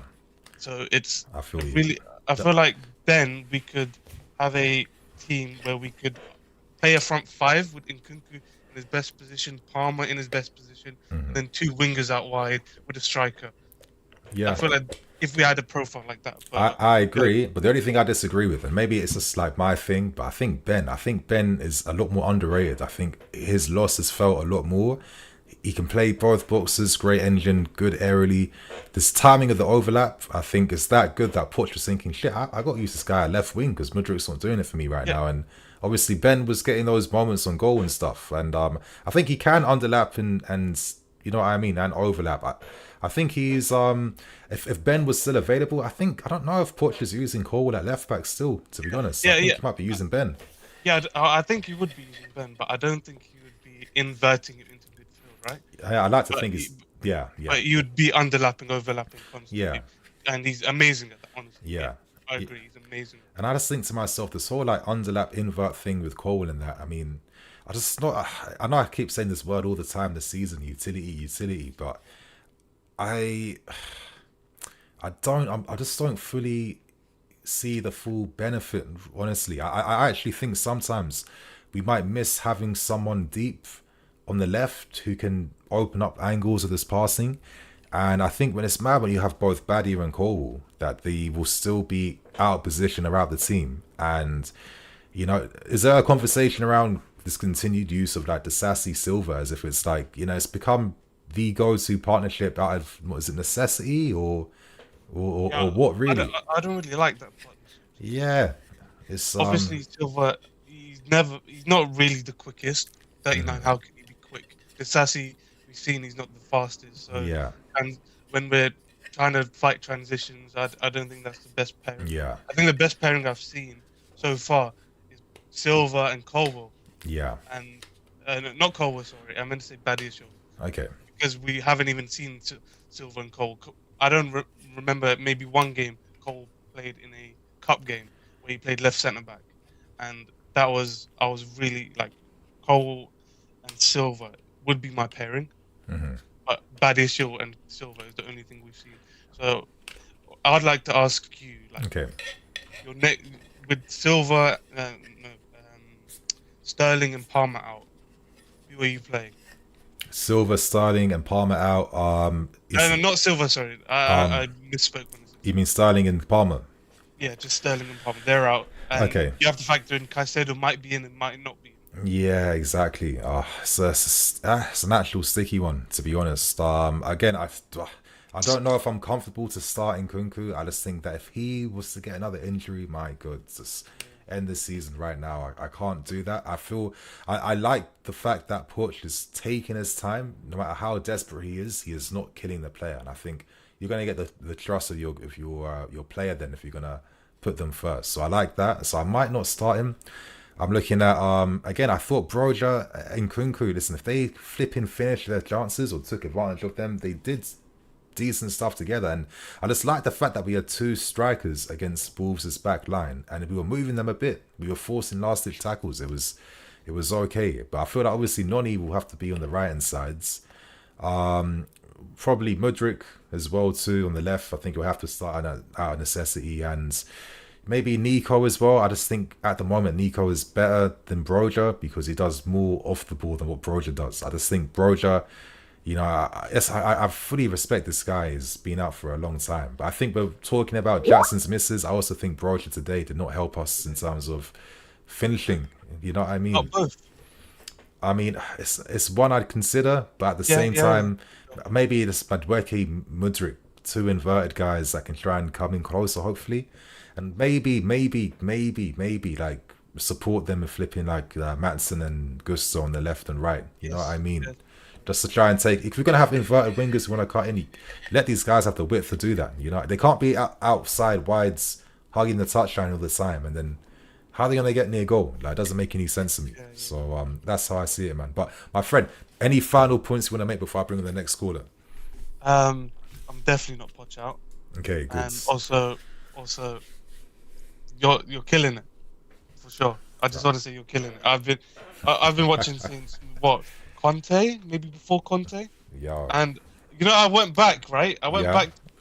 Your videos and your voice sounds so different. I know, honestly. I think my mic was so dead back then, and you know what it was? I don't know. I just never felt that comfortable on camera. If I'm being honest with you, I don't know. So which one? So which one's the real one? Or is this the real? This is the real. You know, deep voice NiiNii right now, man. Sounds like the real a podcast 16-year-old. NiiNii. Yeah, I don't honestly like when I look back. I'm like, raw. Was I sounding like a dickhead for this many years and people were watching me? Nah, that's how I know I got like you know, loyal watchers, which is nice. But I'm gonna blame the microphone for that, to be honest with you. I'm gonna blame the microphone.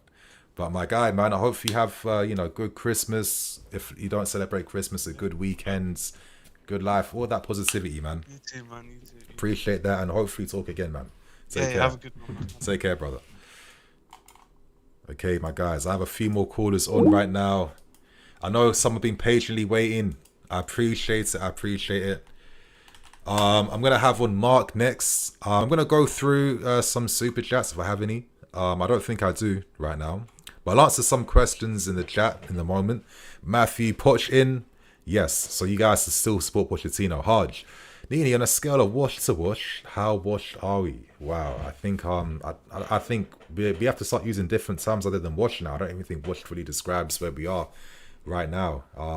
Yeah, I think I think we're finished basically. Jazza B, Pochettino is sabotaging us. Look, Mudryk saved us against Newcastle, then doesn't start, killing players' confidence. That was an interesting one. That's a good point you're making. I think a lot of us expected maybe Mudryk to start the game against Newcastle and he didn't. So I wonder why that was the case. He went straight to using Sterling on the left-hand side. It's an interesting one. Mr. Joey Hackney, I love NiiNii, but he's too nice. He doesn't talk the truth and show his true colours about the owner as a manager. I'm just not someone that I'm not gonna like throw like insults or like crazy adjectives, but I mean, it's kind of funny you're saying that. I've been so many videos back before when I was talking about like, you know, is the project like, did we rush it, blah blah blah. And at the time, a lot of people were commenting that they thought that I was being too reactionary and stuff. So, yeah, I don't agree with that, man. I just don't think you've seen enough of me if you're saying that. But anyway, I'm going to have on my next caller right now. Mr. Mark in the building, about to come on. I'll have on maybe like 2 more callers after this. And then from then on, my friends, I need to probably wrap things up and eat dinner, drink, relax, and get ready for tomorrow. So, Mark, can you hear me? Sir, yes, I can. Amazing. And yes, how are you feeling post-match? What is on your mind? And thank you for waiting patiently too. No problem, brother. First of all, I would like to commend you for the good job you are doing for the community. And secondly, I think as Chelsea fan, I've never been happy for the past 2 years. And the way the club is moving. Every Chelsea fan should be very concerned about the performance this team is putting up lately. And all started when there was a change in ownership. Before these owners took over, I was discussing it with few Chelsea fans, and I had the feelings that we're going to come to this way because of the way they think about the soccer game as compared to some of the games we have in America.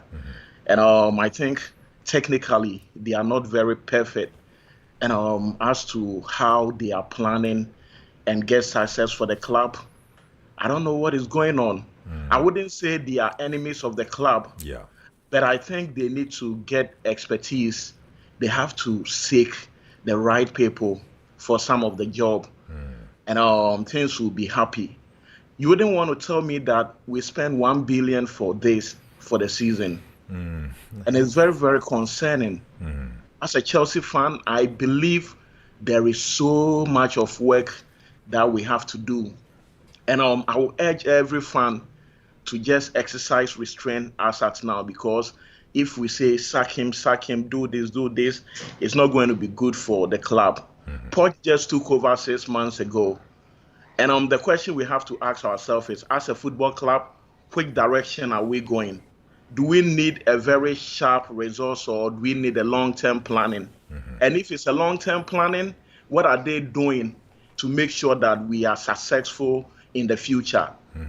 I have been following football for a very long time, and if they want to bring young generation into any senior side, they go through a lot of process. They don't just buy them and tell them to come and play the English Premier League, which is one of the difficult leagues in the world. If you look at Ajax, if you look at Barcelona, if you look at Real Madrid, they have experienced players already in place. They make sure that the academy is well taken care of, and they introduce them gradually to be part of the senior team. You don't just get rid of everybody, then you bring in new players expecting that they will just kick instant as soon success. as they are there. No, it doesn't work that way. It takes time. It's a process. I agree. I think Real Madrid's the best example. Like they slowly introduced your Camavingas, Stromenis. They gave them a year to integrate. They didn't sign them all at once. It helped, and now they got a team ready now to take over what was left. I mean, if you follow football very well, when Ajax Football Club and Anderlecht of Belgium, they were at the top class, you could just witness what they were doing. They just introduced the younger guys. I can tell you, they have Overmars, they have Beckham, they have like a whole lot of them. In Nwankwo Kanu from Nigeria also joined, George Finidi. And they were able to be successful with European, football. You don't just sack everybody and you bring in new players expecting that things will be done quickly. It doesn't work that way. And looking at the performance, I believe Chelsea fans should give this team a few years, or maybe we need to go in for some experienced players to blend with these young guys, because every week we are having a lot of issues going on. Every week we are having a lot of issues. Somebody like Sterling, I have defended this gentleman for so long, and I think it's about time he put up some seriousness in his game, because you can't do this in a club like Chelsea Football Club. Somebody like Jackson, I was so impressed. I watched him in Philly. I also watched him in DC. And this guy was fabulous. Like, he was so good. I don't know what went wrong. I don't know if the system is not working out. And all of a sudden, he's one of the poorest person we have on our side, which is so unfortunate. And when I heard Chelsea was going to buy Kudus, it's not because he's from Ghana and I'm also from Ghana. That was why I was so happy. Because if you have Kudus in your team, he's a complete player. He can do everything with the ball. But we went in for Cole Palmer. I would have loved Kudus to be in this team. Since we don't have any player to put in the goals for us. He could have made a lot of difference. Massive difference. But we chose to go for Palmer, who is not that bad, but I think we still lack something in this team. We have all the guys, but I don't know what is going on. I know. And Poch is making a lot of mistakes. Graham Potter also made. He has to be a man enough to have his first 11. Consistency is very important, because if you look at Chelsea's side, today this person is playing number 3. The next day this person is playing this place. we have to have a I guess like it consistency. can't always be meritocratic where it's like, okay, if you perform well in training, you'll play in the next game. It needs to be a better balance. I agree. Exactly. That's the only problem, because if he continues to be changing the team here and there, by the end of this year, if you are still not getting results, guess what is going to happen to you? Yeah. You will be sacked. Yeah. So I believe he has to be a man enough. He's not a bad coach. I believe people has to give him time because he just came in July. Yeah. And we don't expect him to perform any magic. I would have believed that we should give him this first season. Then let's see if we can bring in some few add-ons and see what is going to happen. But, and I was so mad they sent Santos to Nottingham Forest for nothing, because Santos was one of the key players in the off-season matches, and I wasn't expecting Santos to go away. I was also expecting Kasede to be part of this team because this guy is killing it in Leicester City.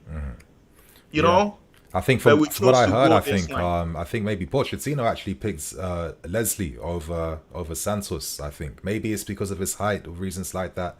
I'm not too sure. But to touch on another point you made, the lack of consistency tactically, it did make me realize even during pre-season. I mean, again, am I seeing things differently in hindsight now? I mean, during pre-season, we did use different formations. I mean, we did use players differently. Like Nkunku would play on the left or a 10 or up front, and there was a lot of rotation. We didn't even see a full strength lineup. And then when the season started, we saw Ben playing left wing, and we saw Cole at centre back, which we never saw before. And we've seen a lot of different tactical tweaks and changes. And it's like, to this day, do we know? Yeah, do we still know what the main team is? Exactly. I think that's a good point. I think that's a good point. We don't know what the main team is to this day, to be honest with you. And if it's like halfway through the season, 18 games in right now, we've played over like 25 games or something, and we still don't know what the peak full strength team is. The first 11. Yeah. That doesn't happen in a big team like Chelsea, because in Chelsea, most of you guys joined Chelsea probably 20 years back, but if you were there back in the days, it wasn't, somebody will be saying it wasn't an elite club. I would disagree in a way because I'm a blue. But ever since Abramovich took over, it's either you perform or you leave. You perform or you leave. So most of the guys, all they know is success. We have not experienced a situation where we have to wait for a team to grow and get results. We are always getting results. So if you compare back in the days up to now, like most of these guys, they wouldn't even sit on the bench. I have to be honest with you. If you look at most of the guys who are playing right now, although they are good, but back in the days, they wouldn't make first 11 or even sit at the bench. And the mistake we are also making is some players are very good when they are very young, but as time goes on, when they are growing, they decline. I can use Bojan Kekic, if everybody remember that guy. He was the best next 10. And Barcelona, or I think Real Madrid went for him. But what happened? He never lived to the expectation. So if we are buying something, we have to get try and tested players as well and blend them with. It's a risk when your whole model is focused on signing like 10 Bojan Kirkiches, and you think they're going to become good then. When they are very young. But when they are growing. Kudus, back in the days, he was playing for the junior side. He wasn't the star boy. Nobody knew him, but something went along the line, and all of a sudden, he's just killing it in the Premier League. And he has become one of the household name in Ghana. Of course, I'm so glad. You cannot decide, you know, when the players are very young, maybe they'll be very good today, but the moment they hit 25, 26, you see that things are not going right. You know, so we have to set up, the fans should just exercise patience. We shouldn't call for the head for Poch. I believe sometimes he makes some silly, decisions which I disagree with. But as at now, we don't have anybody. The only person I can look at now is maybe Zidane. But Zidane will not come and enjoy this situation. And I don't think Mourinho will come and say yes, sir, to you. Mourinho will come and sack half of the players that we have already. I think Mourinho comes back if he has a lot of say and control. I think that's the only way it works. And we won't do that. We hired Pochettino. One of the main reasons why we hired him is because we like that he works within structures. He's not... yes man sounds a bit mean, but he works alongside the He's boards okay and with he doesn't whatever tend to they ask him disagree to do. much. Yeah, Exactly. He yeah, has to be a man. Like Antonio Conte will never come to work under this condition. Never. It yeah, will never happen. And if you could remember, Postecoglou was supposed to come to Chelsea, but the community was like, "Who is this guy? No, no, no, no, no, no, no, no." yeah. Exactly. So right now we all have to put our fingers crossed and see how things will be going. But I still think that these guys are capable of putting up something. For the fact that they were even drawing with Arsenal, they play so Yeah. good with City, and they are having bad results with some of the low blockers. Is mind blowing, and Crazy. I believe we should just exercise patience for them. I know everybody is angry, but if you love Chelsea Football Club, let's all come together. Let's support them. Let's give them the necessary, support that they need. And I believe things will get better. Yeah. But I would say you are doing a good job. I always listen to some of your shows. Thank you. And I'll continue to do the good job and spread the gospel appreciate that. for Thank the you. community. I very appreciate it very much. Thank you for making many good points coming No on problem. and obviously Thank you so reminding much. us that obviously times are hard, but let's also get together. Let's support the team. Let's remember it won't be like Sure. this forever, and I think that's a good point to end things Sure. on. So I hope you have a Thank good you. Christmas with your loved You ones too. and look Enjoy after it. yourself. Take care. Bye. Okay, so right now I'm gonna have on 2 more callers, and after that I need to eat dinner. So apologies for people that have been waiting patiently. There's so many people that want to take part. And sadly I can't go through everyone. If I did, I think we'd be here for another 2-3 hours, to be honest with you. So I'm gonna just randomly pick some names, and hopefully someone's there. I'm gonna go near the bottom just to see if someone. Because I think, if you were here first, maybe, you've been waiting for a long time if you're still here.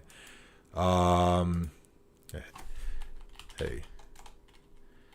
So give me 1 second. I think, David, if you can hear me, I just sent you a message on Skype if you're still here. I know that it's been a while. But if you're here, you'll be the next caller. And then after that, I'll have one more on. And then I think after that, my guys, we get ready for tomorrow. We get ready for Turkey and, whatever you guys have on Christmas. I'm going to call David now and then take it from there then.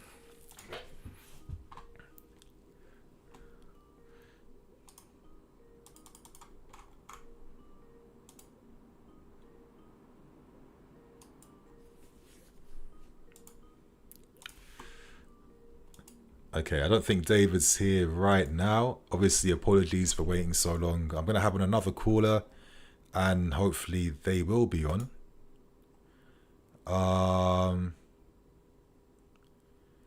Okay, 1 second, my friends.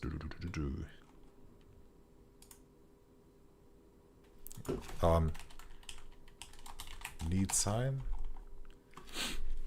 I'll answer some questions in the chat in a moment while I wait for the next caller. But okay, Bubbly, if we want to save money and get experience, a free agent market can work for us. That is an interesting one. Asher Anders, next match in Kunku, Mudryk, Palmer, Madueke, Caicedo, Gallagher, Matson, Badia, Shilko, Augusto. I mean, the back line I agree with. I would like to see a back four like that. I don't see why you can't use 2 left-footed defenders in the same defense. I mean, if you can use 2 right-footers, why can't you use 2 left-footers? I don't know if Palmer's going to be available though, but I think that's a lineup that has potential for sure. But getting rid of Poch makes absolutely no sense to me at this current moment. I think so. I think if you get rid of him, I think we lose all faith and confidence in what's happening in the club right now. And I think we go back to square one again, like in the space of 18 months. So it'd be absolutely crazy, to be honest with you. James McCarthy, caller speaks 100% sense. Yes, I had a lot of great callers on. Thank you, Mark, for sharing your thoughts with us. Haj, I'm watching Chelsea's season review 04-05 and eating Quality Street. So that's the levels we finished. We are now I'm pretending we are back in 05 as a substitute for reality. Yeah, that was like when I was a kid and I was in the stadiums like during that season. You just take it for granted. you just think to yourself, oh, we're going to be like this forever now. Like, who would have, you never, like, who knows, like, what the future was going to hold for us. It's been a crazy ride. But I guess my thoughts always going to be, we didn't ride out the success of that team long enough. I think that's when I first started having, like, criticisms of Roman. I think when we first sold Robin, when I was a kid, I couldn't accept Robin leaving. I was devastated that summer. I'm like, Robin, like, my favorite player, the best player. And I would thought to myself, you know, all the names like Dani Alves and Tevez's and players we're linked with, he never signs. And the signings, we'd like Pizarro and stuff like that. I was like, you know, we're not going to... Or Steve Sidwell being like the famous free signing. We weren't going to do anything. So, yeah, I was always disappointed back then. But I'm going to have another caller. Let me see. Okay.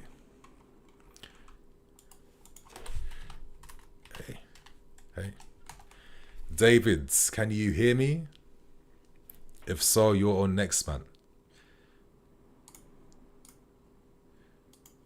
I'm adding all the people that have sent ads my way.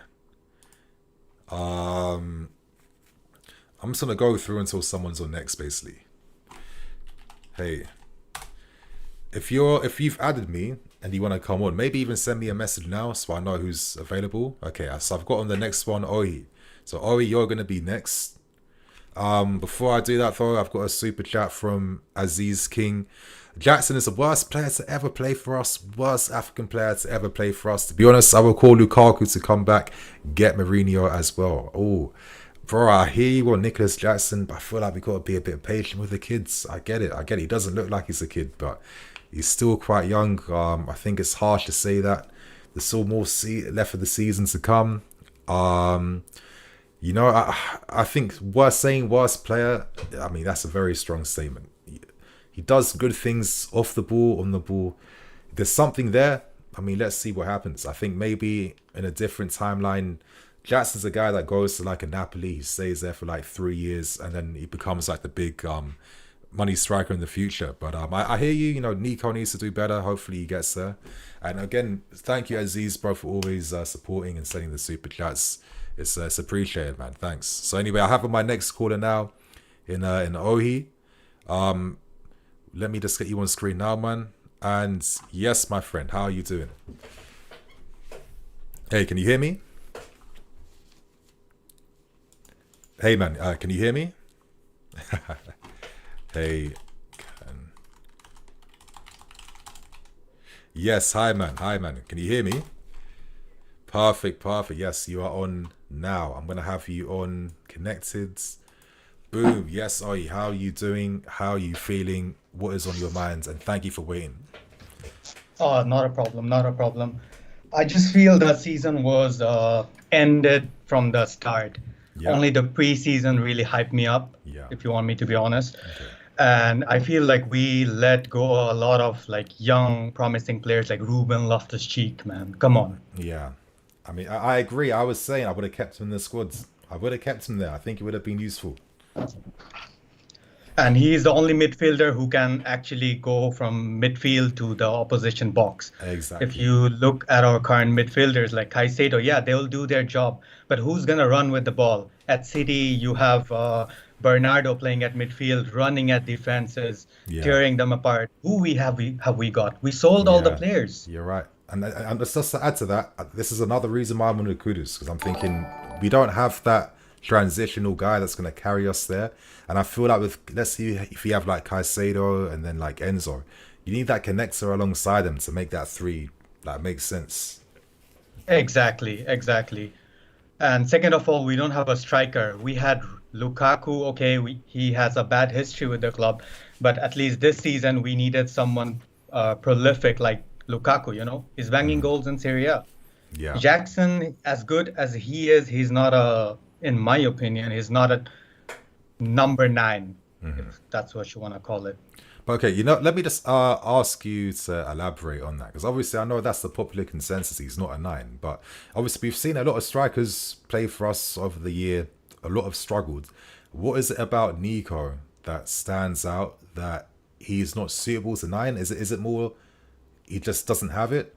Or is there a possibility that he just needs a lot more experience? Like, what do you think it is? firstly experience. He did not have first team football experience, if we think about the history. And for being a number 9, you have to have the killer instinct inside the box. When you receive a pass, left foot, right foot, just take a shot. Doesn't matter if it misses. Who cares? You took a shot. You don't get countered. Try it. But he doesn't do that often. Yeah, no, I think that's fair. I think he thinks he has a lot more space or time. I don't really understand it, to be honest. He should be taking that, burying that chance on the bottom right corner, in my opinion. He was free. He had not only that opportunity, we are talking about all the opportunities where he just takes that extra touch to finish. Why do you need that at this level? Yeah. And he also started his career as a winger. So I guess you can say that's why he needs time to build on his confidence. But just to put my hands up, I'll give you an example. One of the best players in Europe right now, Antoine Griezmann, he also started as a winger at Real Sociedad before he then moved up front. But it was like a gradual thing. So like with Griezmann, he started as a left winger. Then I think he played in a 2 for Sociedad that season. He was scoring a lot with his heads, I remember. And then after he played in a 2 for a bit, he was then able to play up front by himself, and then he was signed by Atleti, and he's just evolved so much. I think that, is there a point that maybe players can evolve, and it's like, how do we evolve them in the right way? Because I think that a lot of time does come with that. Like if we signed Griezmann at 21 years old or 20 when he was at Real Sociedad, I don't think he'd be the Griezmann he is today. I agree. I just feel that if you want time, right, you won't get results that fast.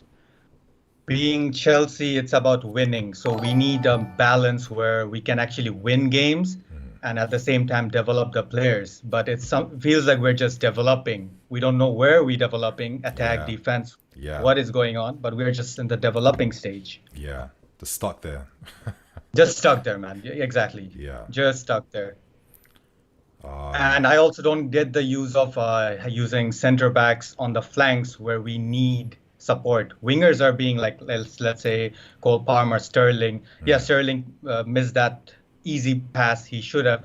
But who's supporting them? Like, who's making the runs? Yeah. They're isolated, man. We can blame the wingers all we want. But without support, they're always 2v1. Yeah, not every single time. And it's like, listen, if you're Man City, you can do that because you have different profiles. You have all these like evasive, press resistant figures. Like when they sign players, they really do their research. I mean, they're signing Doku. Doku's not just a talented kid. He's one of the best like dribblers like in Europe. So you can afford to leave him in those spaces. We haven't done that. Mudryk wasn't top of the range in his dribbling stats at Shakhtar. He had promise, but he wasn't there. So I fully agree, man. I've never understood why I don't understand this consistent use of using centre backs at fullback all the time. It just doesn't make sense. Exactly, they are not that good on the ball to make a run and cross, right? Yeah, that's it. You know, it's like you miss out on just attacking possibilities because they won't put that cross in. They'll mainly pass it back, or if the winger does have the ball, he's got, like you're saying, it's a 2v1, and then your fullback is like 30 yards behind you. Like there was a moment in the game where Mudryk was forced to play a back pass because there was no one close to him. It was just like when will this? It hasn't improved as the season's gone on. Like when do you know? Okay, it's not working. Why don't you use the guys who can progress the ball at centre back, where they do their best stuff, and let's just use the left back we have at left back for now. Because I mean, I'm sorry, I'm going on a bit of a ramble here. Sorry, I'm not interrupting your point. No problem, man. Speak your heart, man. That's what it's about, right? Exactly. But I think it's just funny that Pochettino at Spurs, would you say it was riskier when he was introducing your Roses and stuff? Like he was using a left winger at left back, and there was a lot of upside behind the decisions he was making there, and it does feel like he's got better resources here, and it feels like, for a guy that said that he's become a better manager, he's not really proven that so far. And it's like, why not take inspiration behind what you did when you were at Spurs to even put you on the map to begin with? I mean, but here's the thing, brother. Like Spurs, they ain't Chelsea. They ain't Chelsea. Yeah. The pressure is just different. You can't field 11 players randomly and keep on experimenting and think that you can keep the team morale up all the time. Good point. These players with egos, man. Sterling, you drop him 2-3 games, he's not gonna play for you. Yeah, exactly. Especially with the Euros on the horizon too. Now it makes sense why he's going for solo efforts all the time. Southgate, watch this, watch that. And I mean, just pass it. Honestly, the first goal, just pass it. It's easy. Get your head up. Honestly, if you were there, I'm 100% sure you would pass it. Like, I'm not even kidding, bro. Anyone in that position should pass it. Free goal and move on. Take the pressure off. Like you would think, especially for a team that you're not winning games, you're really bad up front. Why would you not? It doesn't make sense. But I mean, again, it's like the 4th time he's done it this season. So. And when it comes to 1v1 with Sterling, I don't rate him as much as top players. I mean, he started the game well. But he got past the first 2 guys at the start of the game. I was like, oh shit, is this the type of Sterling we're gonna see again today? And then he can run, he can run, he can dribble, but the finishing touch, man, he just fucks it up all the time. Yeah, it's I don't know. I mean, I'm gonna say that he's always been that player, so I'm not that surprised because, he would still be at Man City otherwise, in my opinion. And one more thing about Pochettino is I wasn't impressed what he had done with PSG. With all the talents you got, you couldn't utilize them. So maybe I'm not saying Poch out, don't get me wrong. Yeah.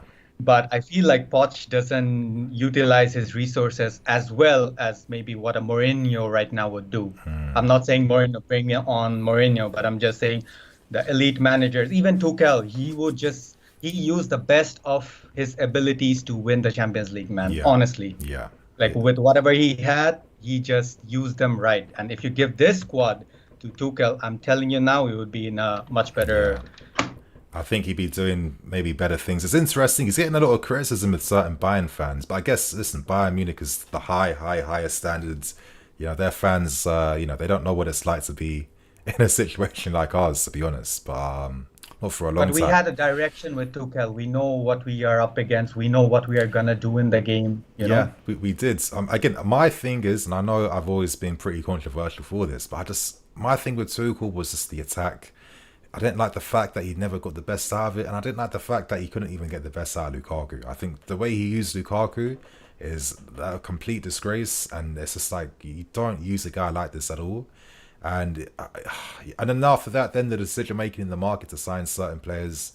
I mean, listen, he's a super. We shouldn't have bought Koulibaly for sure. He was past his prime. And it was he was past his prime, and he really vouched for that as the Rudiger replacement. And Sterling was just a Tuchel signing and a Tuchel needs.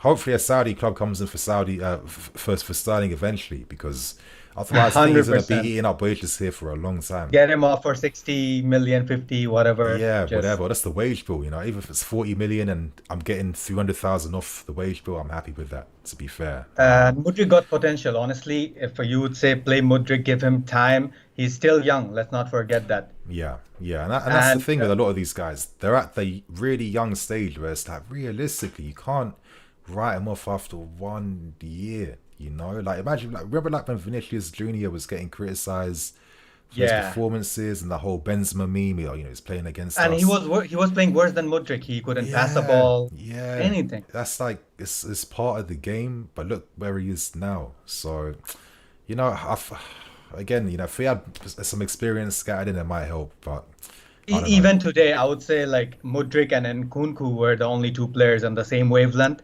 Like, let's say Mudryk, sure, he did not beat his defender, but he cut inside and he actually gave a good lob pass to Nkunku, who put it in the box, and guess what? Nobody's there. As usual, nobody is in the box. How is that possible? Yeah, it's crazy. But that's a good point you're making. And you're right, because he was trying to look up to see where Nkunku was. Because again, my thing with Mudryk is that one of his best strengths is that he's a touch and go player. Like when you look at his compilations at Shakhtar and stuff like that, it was all about what he was doing at pace. 1-2s, give and goes, one touch. Do we create those conditions enough? This is why I have patience for him, because I don't think we're fully getting the best out of him. I agree. And he's the only player actually, like if you compare Sterling and Mudryk, he's the only player who looks up before passing a ball. Yeah, another good point. Another good point. I think that's just why, like, him and Jackson, I thought they were doing something, but we rarely get to see them play together. Like, I remember that again. I think the peak moment they had was that preseason goal against Brighton. Right? You know, and I think they both are the type of guys that want to do give and goes. Like, Jackson was doing give and goes with like Chukwueze and who's the Spanish right winger at Villarreal? The Pino, Yeremy Pino. All these guys. That's the type of football they like to play. And do we necessarily do that all the time? I don't know. Time will tell. But my friend. And as much as all the Chelsea fans hate Lukaku, I think we needed him the most this season, at least for this season. Next season, sell him to Saudi, whatever. This season, like Jorginho, he would just pass it to the nearest person. I'm not saying he's bad, but he would never make the passes like Enzo or other midfielders does. Whenever he got the ball, he passed it back or sideways, and Lukaku got frustrated off of that, and the tactic couldn't be implemented because we didn't have players back then who could make like Enzo those 30-yard passes to Lukaku. No, 100% right. But my friend, man, it's been really nice talking with you. Do you have any final points you want to make or anything else that's on your mind quickly? Sure. Firstly, I would say that let's back Poch for this season, because getting him out would just kill the team morale down, honestly. This season, whatever goes close to relegation, let's keep him. Next season, we can decide. And lastly, I would say, man, keep uploading more videos. I've been following you for 2 years now. Thanks, man. And honestly, out of all the YouTubers, and I'm being honest here, I feel like you're the most soft on the players. Like others would just slate the players and just kill them, but you always see the other side of it. That's what brought me to your channel. Like, they're human beings too, you know, just like us. I appreciate that, man. Thank you. I feel like, you know, to even add to that point, listen, when I was younger, I definitely was a lot more critical, more black and white. But I just think that, you know, from growing up, from learning more experience, hearing about the game and stuff like that, you know, I'm someone that cares more about what the truth is compared to if I'm right or wrong. So I'm always going to be fluid and open to learning something and correcting myself. And I just think that sometimes, like, you know, that black and white cool approach and just like talking about football, it has its limits. It's not always the right answer all the time. It has its moments where you need it, but you can't have it consistently all the time, because it doesn't become about what the truth is. It becomes more about how you feel and what your ego's saying, in my opinion. You know what I mean? So exactly. Yeah. But we also don't know the inside story. Like, many players' contract is almost at the end. They are not gonna put their body on the line to play for our club. Exactly. There's all these things that factor, and there's like more details you can like siphon out compared to he's not playing for the badge, or he's this, he's that.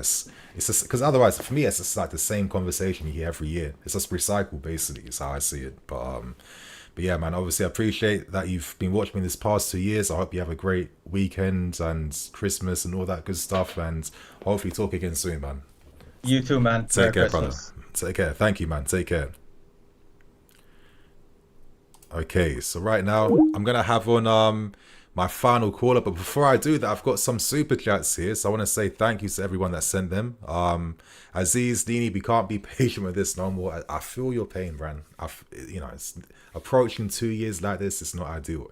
African Giant, thank you for the big super chats. Wasn't expecting this. Sorry I'm keeping you waiting so long, but I appreciate the love, man. First, personally, my head scrambled. I have so many thoughts, but no ideas how to put them into words because of how many things have gone wrong. Allow the inexperienced excuses. We have enough quality to win yes games. Probably been off Sterling. Yeah. Your second super chat, typos. I'm so angry though. On Christmas Eve too, yeah. Lackluster performances. Poch ain't helping either, mate. Bro, if you want to come on and talk, obviously there's an opportunity to let me know on Skype, or maybe next time. Maybe, you know, I might have to say next time. I've got other callers in line right now, but add me, and then obviously next time, come on, say what you have to say. I'll be probably doing another one after the Palace game, so definitely stay tuned for that. And for the final super chat, Isaac Rosa, Poch out De Zerbi. De Zerbi can get the best out of Caicedo, Mudryk and Cole. He has had proven tactics that work and would suit our young squad. I think, you know, Yeah, it's interesting. You know, a lot of players have excelled, not even played well, but really excelled playing his football. And you could say on paper, I've always felt like with how we constructed the squad, it seems like it's more tailored towards a De Zerbi-esque football, right? Compared to other things. I don't know if I'm just like just rambling on right now. It's an interesting one, you know, with Brighton kind of, they're still doing okay. They're above us. You know, they have their moments. Obviously, I think anytime clubs like that have to like balance European football and league football, they notice it's a lot harder to do both to a good level. But they're doing well in Europe, and they're still a good team in the league. Who knows? It's an interesting one, and he's doing okay with, let's say, worse players in midfield and defense. And you know, I hear what you're saying on that one for sure, man. But I think right now I'm going to end things with my final caller. Okay, who am I gonna have on? Yes, ready? Okay, final caller in Kane Daniels. Kane, if you're about, man, obviously your time to shine, and yes, you are here right now. So, okay, I'm gonna have you on, give you a call. Let me just apologize to Hitcham. Oh, okay. I'll have you on a second. Sorry, I didn't see. I got you. Okay, so I'm going to have on two more callers, in fact. I'm going to have on Kane Daniels, and I'm going to have on Hitcham afterwards. So, okay, Kane, get ready to shine, bro.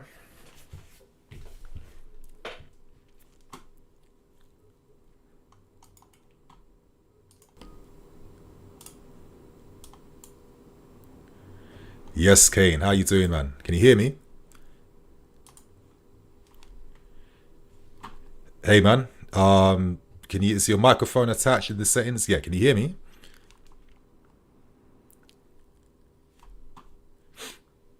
Yeah, take your time, man.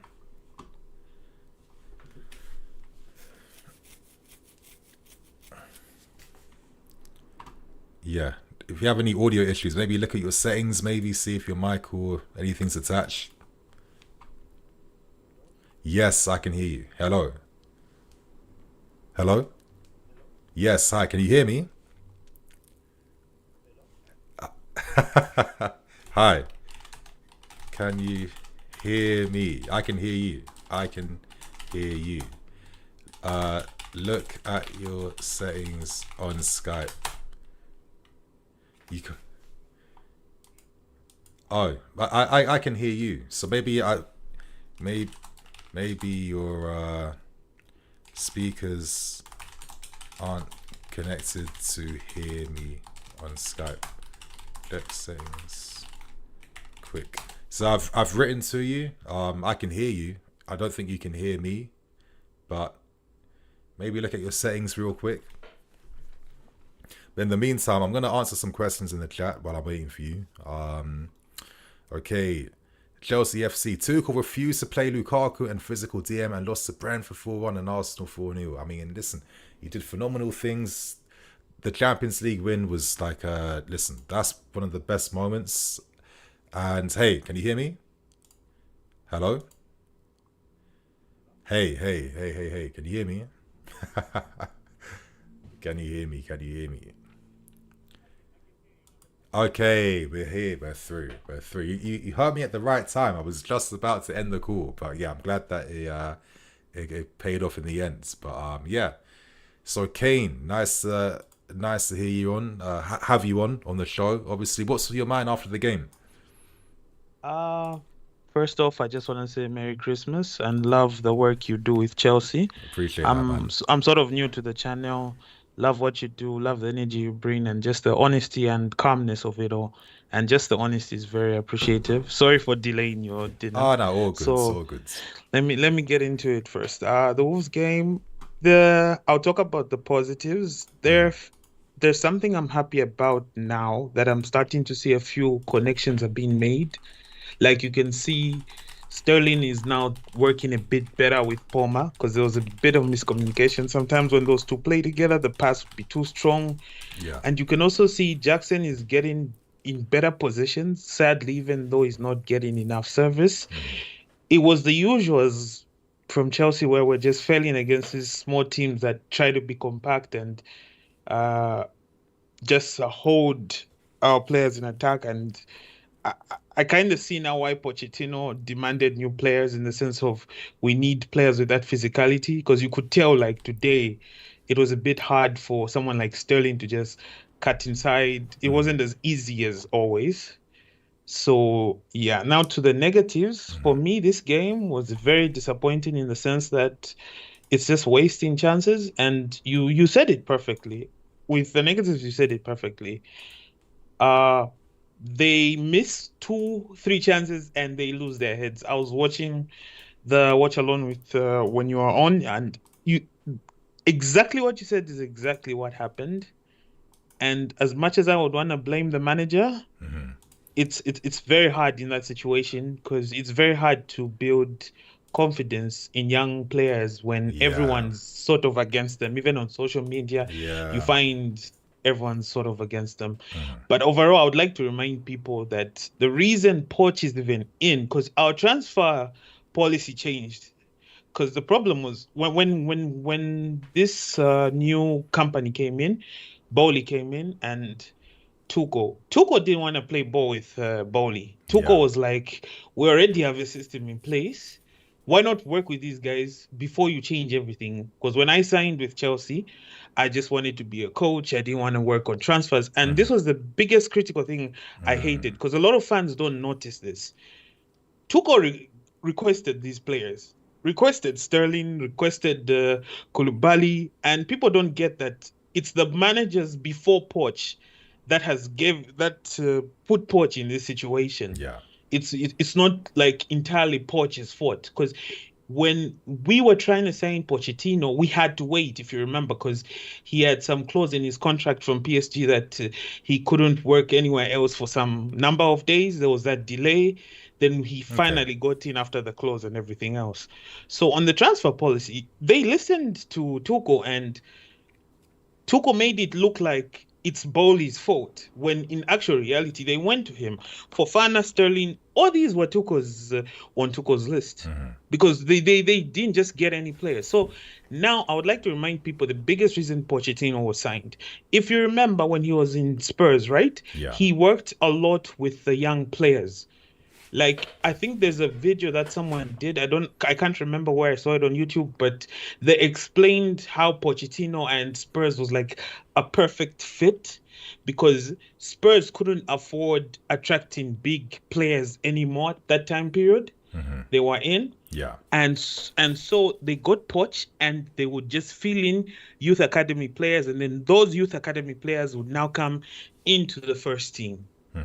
So the only problem I have with this new Bowley is that this new Bowley and Co is they've not fixed the youth team. They've not set a standard to say that, okay, you're in the youth team, this is what's going to happen, and you move into the first team. And it's only getting worse, because you see a youth team player in Conor Gallagher. Imagine if you're a youth player in Chelsea right now. And you see Conor Gallagher's situation, his contract situation. This dude is running from back and forth on the pitch, bro. This dude is giving it his all. His leg look like he can even do the movie for Superman right now. Like, he can be the Flash right now. I'm not even kidding. And what message does that send to the youth players, you know? And towards the end of the day, I don't want to be one of those people who say Pochettino in or Pochettino out. I'm just going to say this. We got him because we thought he could work well with the youth, and clearly that's failing. I think that's a very... I definitely get what you're saying, to be fair. I think we haven't seen improvements in many of them.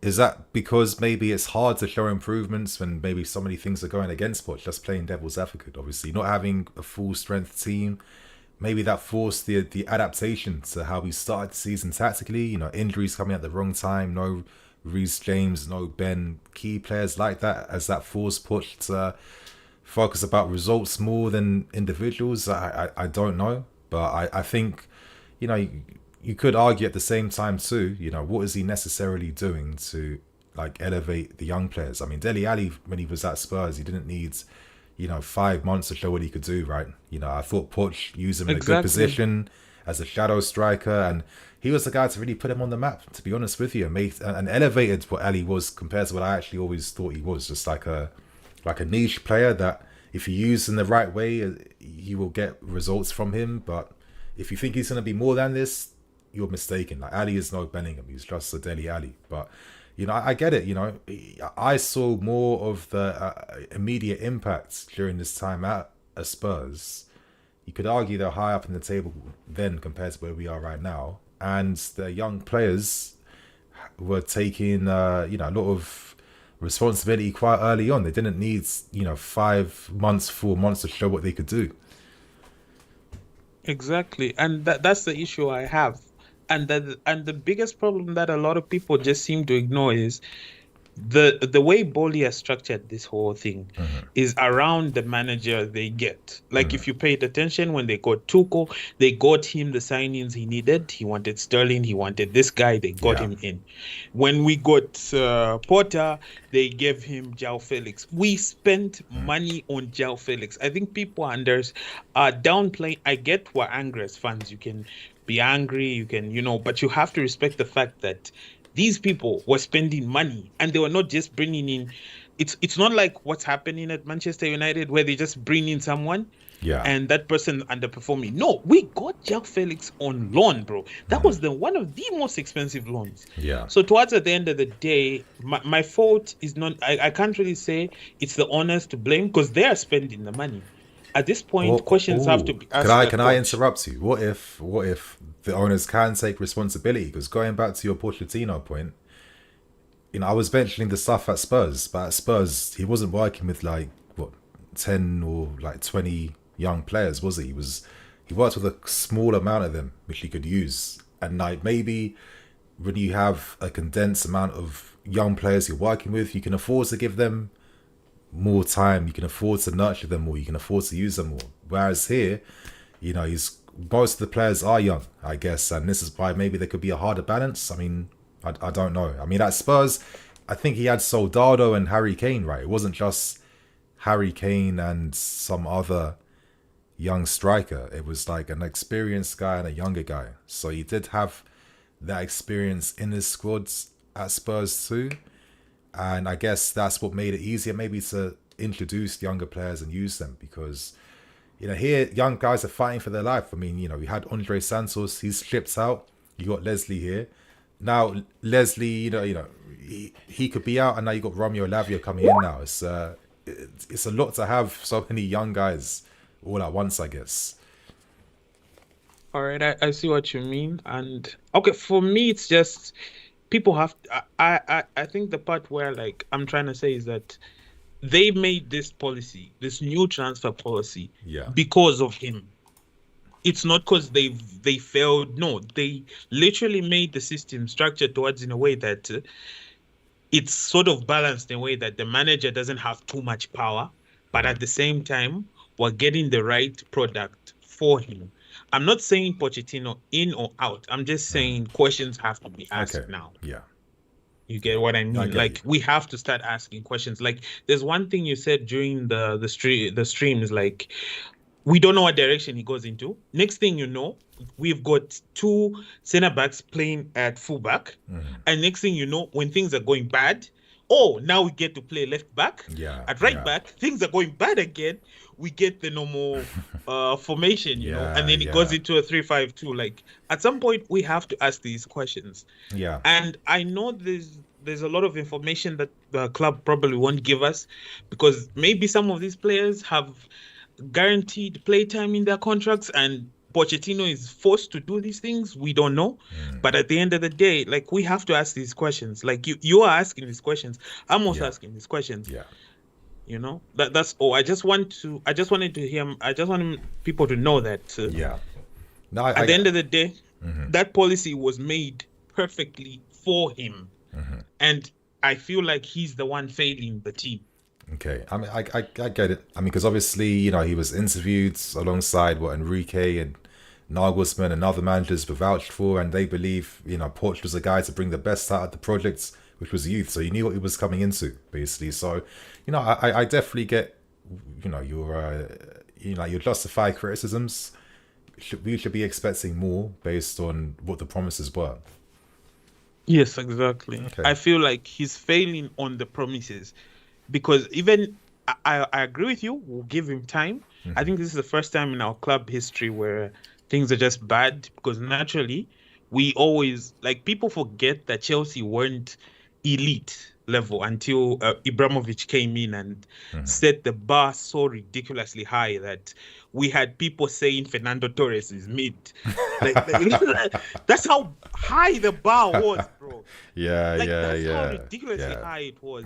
Like our club was always that club that was a fighting club. We came out of relegation. We survived all that. We went promotion and it was always a fighting club. But then Ibrahimovic pumps in the money and he brings on this elite level to say if you're not cut out for it, leave. If your legs can't work anymore, out you go. And I hated that policy because it was so sad. Like I would love to see guys like John Terry stay and retire, and help the team.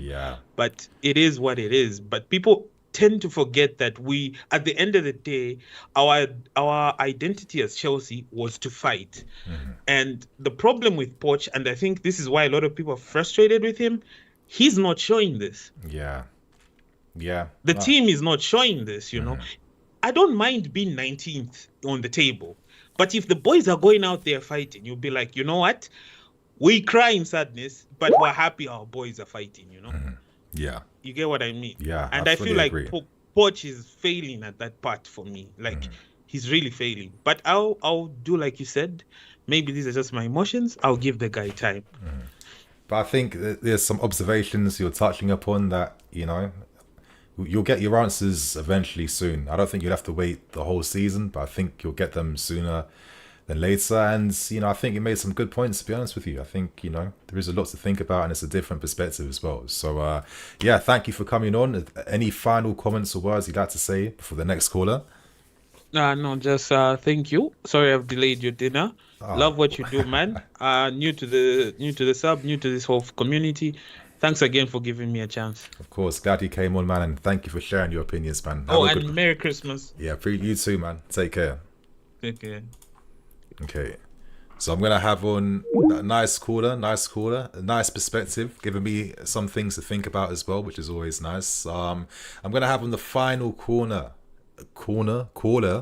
in Hitcham. Obviously, thank you for waiting, bro. I appreciate it, man. And sorry to everyone else who's waiting. Hopefully next time you guys can come on. It's just so many people that adds. It's quite hard. But I'm gonna have on the final corner right now. Am I saying corner still? Caller. I mean, that's how you know I've been on stream for too long.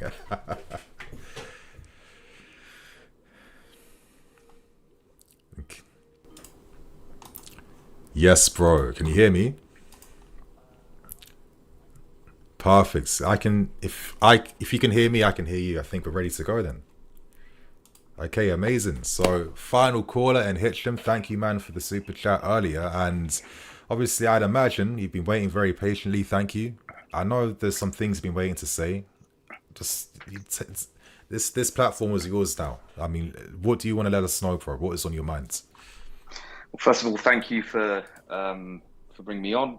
Big up to you and all of the listeners. So, look, we can get into all of the details of the game, but honestly, I think that the game is a symptom. It is not the problem, right? So whatever happened at the Wolves game, quite frankly, I'm playing this game now whenever I watch a Chelsea game. I think to myself, how are they going to creatively lose this time? And they never cease to amaze me in terms of how they lose games.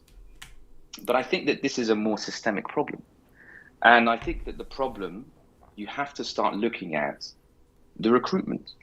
You have to start looking at the team that was put in place to actually bring in this this talent.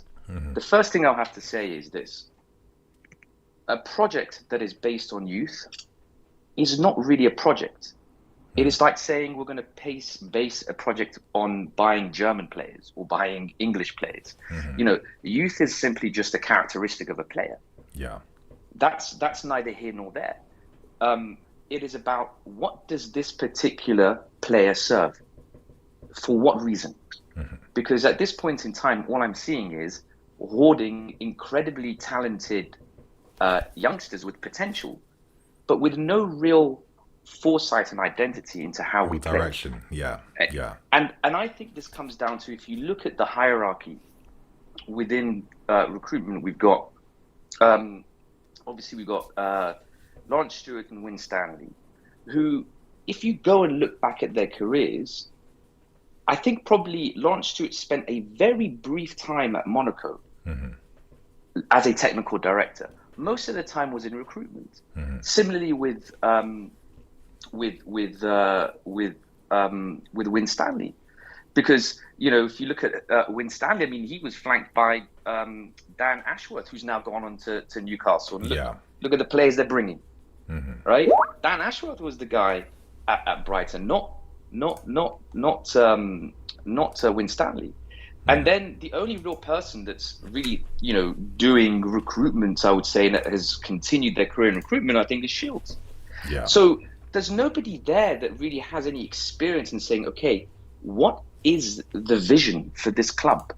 Fine, bring in youngsters from all over the world. But what is the vision? And you can clearly see Poch, whilst he doesn't speak directly about these things, his team sheets are protests. Okay. His team sheets are protests. Sorry to interrupt, but when was the first time this became something that was aware? Because I there was a recent game, but I kind of had a similar opinion at the time. I was thinking, when you see certain lineups where it exasperates the issue and doesn't really help to solve it, normally that's like a sign of a protest, right? It is. And you can tell also in kind of, in very kind of underhanded ways. Poch has said in his press conferences, let's see what they do in January. We will see if they deliver the promises they made me. That's effectively what he said. It started to become clear to me really when we're starting to see 4 centre-backs at the back. Poch is not stupid. Of course he knows playing 4 centre-backs at the back is not going to really give him, any flanks that really work efficiently. But what he's effectively saying is, these aren't the fullbacks I have, they're not good enough. If he's playing Gallagher every game, despite the fact that they want to sell him in January, it's a protest that you're not giving me the midfielders to play what I want to play. If he's keeping Nkunku from playing a few more games than he should, it's probably a protest to say, listen, we can put Nkunku up there. It's not really going to change anything with regards to our build-up. So, I think ultimately Poch is exasperated because we are essentially buying talent. And the thing is, when you bring in these two guys that are great at identifying talent, but not necessarily setting a vision, you get this result. All you get is a bunch of very talented people with no direction. And I think that's summed up by the fact that we have 2 of them at the top, not even 1. So how do they 2 at the top? How do they come to decisions effectively? I mean, that's always kind of puzzled me, to be honest. And it started off as 3 before it became 2. So, and though Shields has influence as well, he's also in there.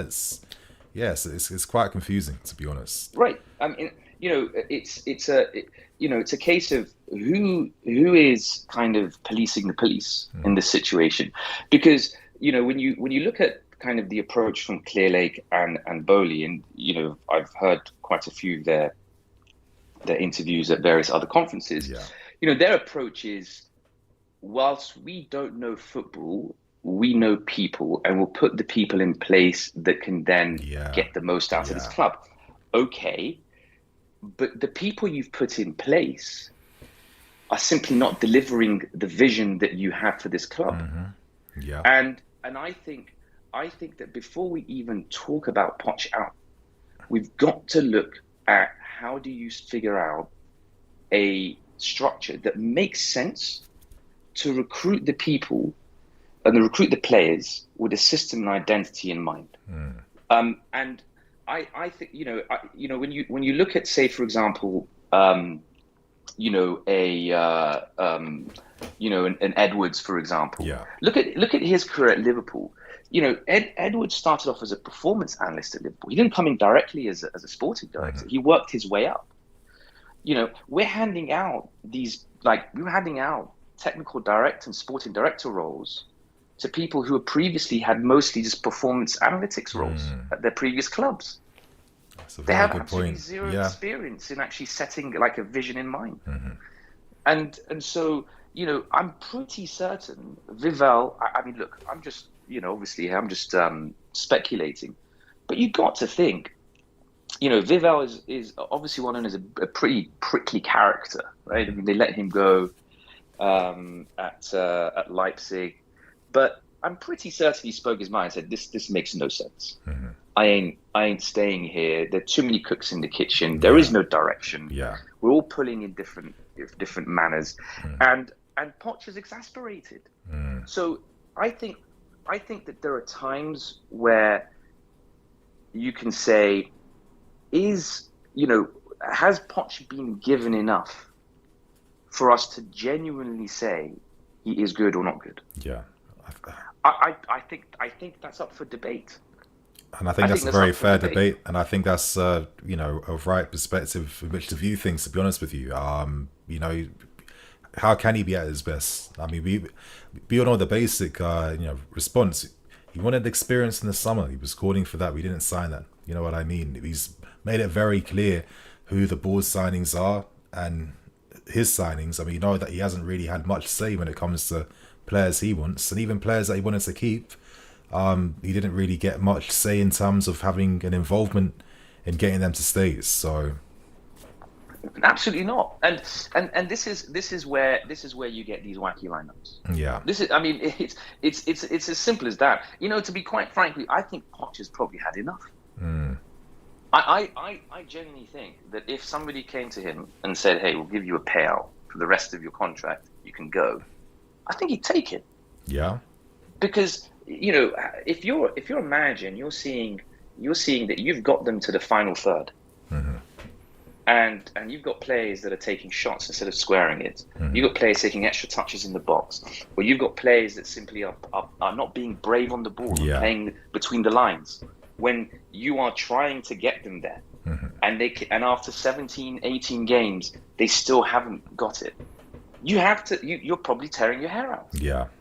You know, and I think that to your point, I think in one of your videos, it is lazy analysis. Now, do I think if you were to put everything in place, the right environment, that Poch is the guy to win us the title? Probably not. But we're not even there yet. We're not even there. That's the worrying thing. Yeah. That's the worrying thing. So the thing is that if you have the same people, you're going to have the same result. And I think that this January window, regardless of what we're, what we think we need, we're not going to get it. And these, the Clear Lake, Bowley, they've got to sit down and they've got to think about who is ultimately accountable for everything that has happened this season.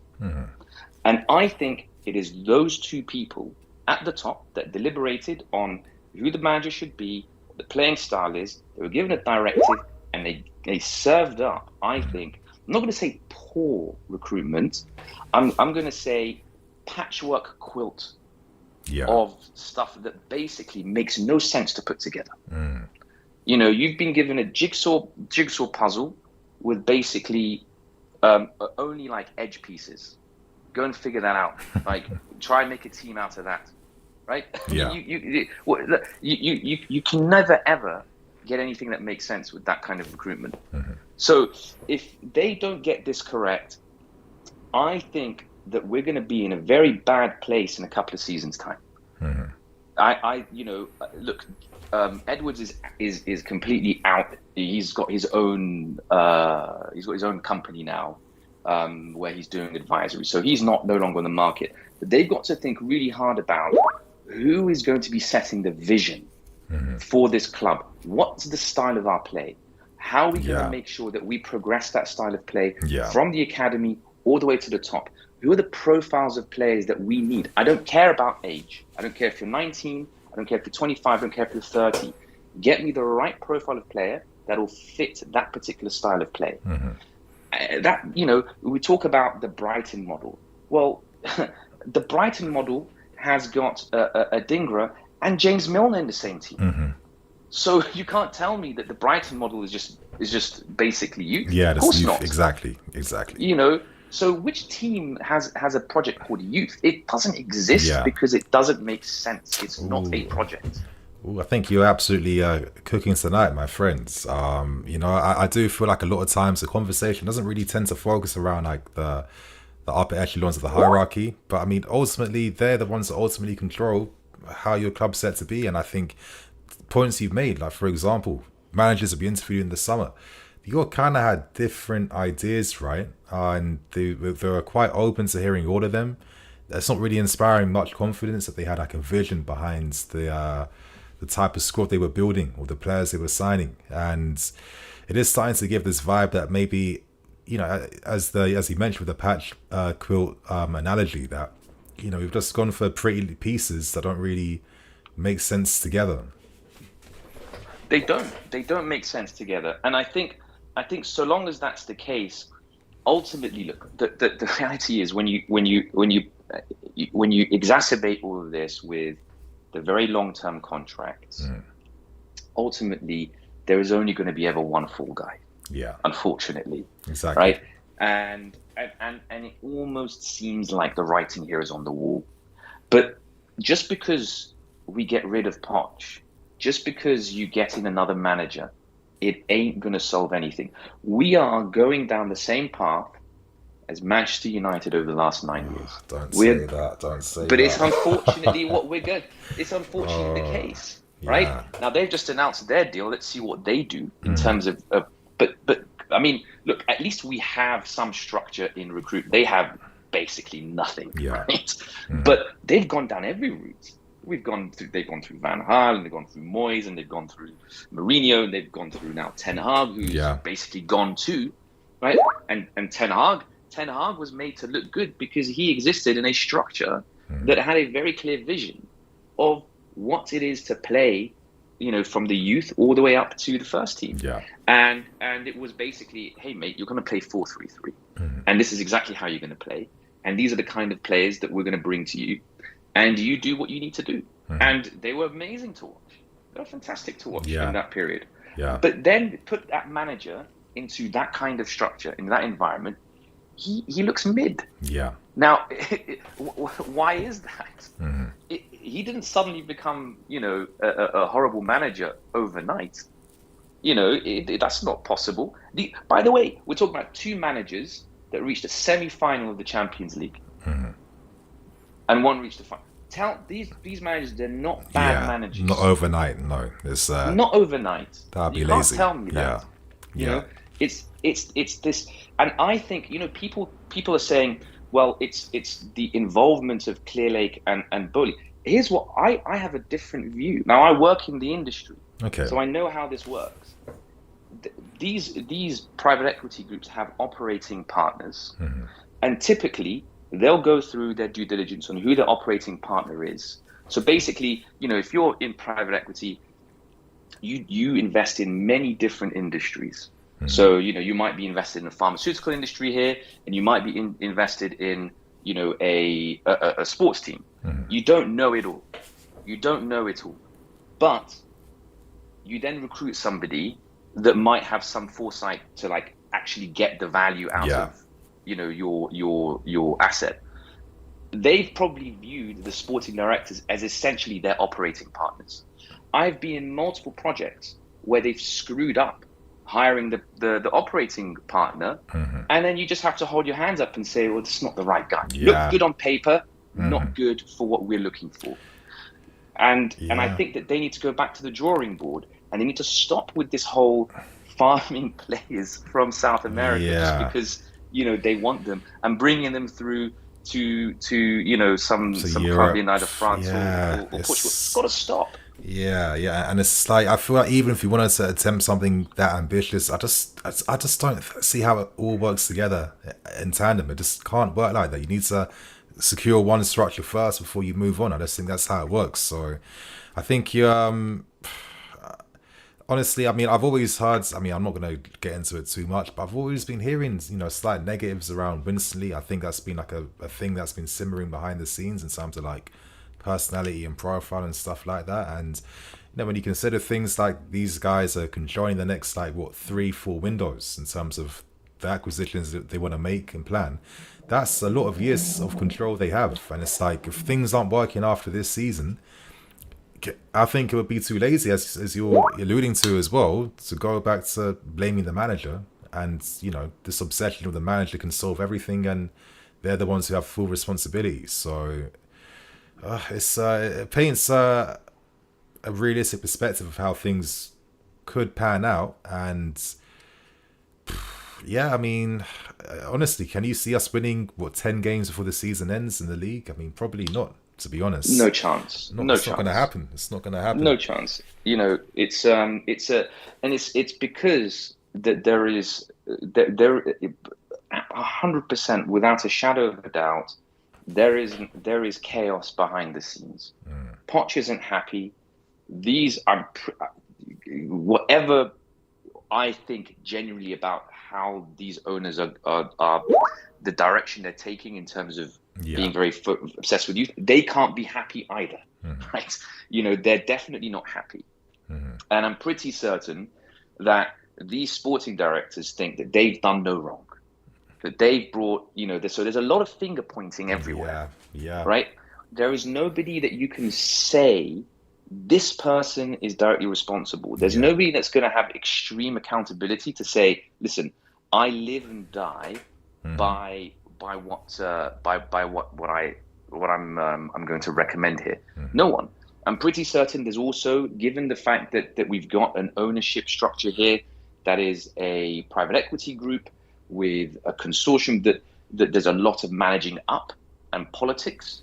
I'm pretty certain there's that too. Everyone's trying to make themselves look good and trying to show that they are the ones who brought the value, perhaps even at the expense of others that are working alongside them. This can't be harmonious because the pitch, what happens on the pitch is a reflection of what's happening in the organization. And to call out any particular player, it's kind of neither here nor there. You know, to use again my restaurant analogy, it's like, you know, if the pasta's too salty, do you know, is it the pasta, or is it the fact that your line cooks aren't properly like working together? You know, this is the thing. And it feels like we're trying to blame the salt here instead of we're trying everything to blame else. The salt. Exactly, in terms of like who's responsible for what, you know. And that is such a good point. You know, for me, it's like, is Mudryk a good player? Maybe, but that's not the point. The point is, what is Mudryk here for? What's the vision? That is that is it. Where, you know, if you could sit Poch down and say, okay, we know that Mudryk is an explosive, fast player. How do you use him? Exactly. I don't know. Enzo Fernandez, why do you play him in the 10 instead of the 8? Well, because, you know, I'm not so, you know, I need other 8s. How do you know how to use him? I'm using him how I think I should use him. In which case, how on earth is Poch involved in? I mean, obviously Enzo came well before Poch, but the point is made clear is that when Stanley and Stewart were making this hire, there's no way that they thought this through properly. All they probably said is, oh, it seems to me, at least from the outside, from what they told the public, it's incredibly lazy. And that's, oh, Poch develops young players. Well, to what end? To what end? You know, I'm pretty certain there's probably more analysis than what they put out to the public. But I don't see any evidence of it. No. Because I mean, you don't need to get to the halfway point of the season to start seeing signs. I'm sorry, it doesn't take that long. Absolutely not. And so, you know, people seem to think that, oh, you know, to just the last couple of points, and I'll let you get to resting and drinking and getting. Now take it away, man. I'm really enjoying listening to your opinions, what you have to say. It's I think as people are seeing in the chat, you might be spitting right now. You know, you might be cooking right now. Well, yes. I mean, we're continuing our cooking analogies, but the thing is, when you look at Ange Postecoglou, is Ange a reflection?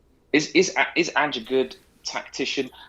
Maybe not. I'm not so sure he is. But is he somebody that has control over the profile of players that he wants to get the best out of, whatever the vision that he has? Absolutely. And in fact, you know, there was a Football Focus interview. Somebody asked him, do you recruit? And he said, absolutely, mate. I recruit. I'm the one who basically has the first and last say in recruitment. How can you then not have this vision flourish in front of you? Yeah. Then at the end of the season, you live and die by that vision. That's fair enough. Can we seriously say that Poch has the players to realize whatever vision he has? No. But despite that, to give Poch credit, I see some stuff. Even with the even with the pieces he's given, I see some stuff. I see some players who are a bit more confident on the ball. I see progressions towards the at least 2/3 of the pitch. Then it just breaks down. Yeah. And it's because we just simply haven't figured that part out. So, I think that this is a total root and branch review we need. We need to rip apart all of this stuff. Pray we get to 40 points, because this is absolute chaos. I think that these guys, Clearlake, Bowley, it's not that they're too involved. They're not involved enough. I genuinely don't think they're involved enough. Yeah, I think you're absolutely right. I think that they have to. They need to start firing some people, right? We haven't had to speak of, and this is just my view, since Michael Emelan, right? Yeah. He left. Our recruitment has gone down the drain, even under Roman. Our biggest mistake was letting him go. Even Roman would admit that. Yeah. We need to bring somebody of it. Bloody hell, get him. I know that he's now in Saudi, basically recruiting for all of the, all the players. But we need somebody at least. So if we don't get that, this club is going into a mid-table mediocrity, because that's what defines mid-table mediocrity from success. Is not money, and it's not even it's how you recruit. And it isn't that you recruit the best, it's that you recruit for a purpose. We have no purpose. And that's all I have to say. I think, honestly, man, I might have to give you a mini round of applause. I'm sure people listening to this right now are probably doing the same thing. I think a lot of salient points made, a lot of, I think, points that really touch upon what I think could be going on right now, to be fair with you. And, I've always felt it's very easy to criticize what happens at a ground level, but what about the hierarchy, the structure? Why is there not enough criticism around that? I mean, 18 months in, not much signs of success, and you risk the fear that all the recruitment is going to be kind of meaningless, and you're going to devalue everyone that you just spent hundreds of millions on to sign here to begin with. So honestly, Hitcham, I'm glad that you're probably the last caller for a reason. It was meant to be, I think, so you could just take it away and share your thoughts. So so thank you for doing that. And I don't know, I was actually thinking maybe I could do like a video where I can take points from calling shows and make like something separate from that. That could be quite fun. I think your comment made me think about what to do with all this the good conversation that I'm fortunate enough to have here. So thank you so much for coming on. Is there any final things you'd like to say, my friend? Just everyone, enjoy the holidays. Pray that that things improve, but don't think about it too much. Just because Sterling didn't square a pass, that should not ruin your holiday. Yeah, that's the end of that. So, but otherwise, thank you so much for bringing me on, and big up to you, big up to the chat, and happy holidays. Thank you so much. I hope you have a great holiday too with your loved ones, and yeah, man, really enjoyed you coming on. Hopefully, come on again and talk again. It was nice. Thank you. I appreciate that. Thanks, man. Take care. Bye. Bye. So, my friends, I think on that note, after an epic end to the Corden show, I'm going to have to wrap things up, keep things moving, and start focusing on what I'm going to eat for dinner now. Because I'm pretty hungry and I'm pretty thirsty. And I realize, if I'm going to be doing these shows, I should be better equipped. I should have like my water, my drinks, my food alongside me. I think I'm going to come back properly next time. So apologies to people that I haven't been able to get through.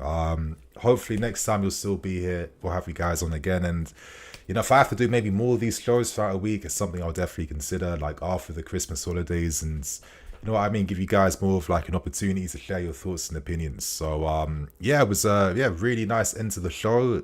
Lots of great calls, lots of great chats. Thank you to everyone who sent super chats, who's been listening from the beginning to the end. If you guys have been here from the start and you're still here at the end, let me know in the chat right now so I can see you. And okay, sorry, I was getting a call then. I feel bad that I got a decline, but it is time to go now. So I'll comment to people afterwards. But yeah, my friends, man, it's been fun. I feel like I feel a lot better now after all these conversations after the loss today. I feel like this was needed. It was like a therapy session in that sense. So yeah, man, thank you to everyone. Hope you guys have a great holidays. If you celebrate that or not, have a good weekend regardless. And my friends, I'll probably catch you on Boxing Day. Maybe tomorrow, but I don't want to promise nothing because I've got a busy day tomorrow. I've got to do a lot of cooking and stuff. So yeah, the grind doesn't stop, man. But yeah, my friends, thank you to everyone who's here that's been watching. I'm NiiNiiFC. This is Blue Lions TV. I'll see you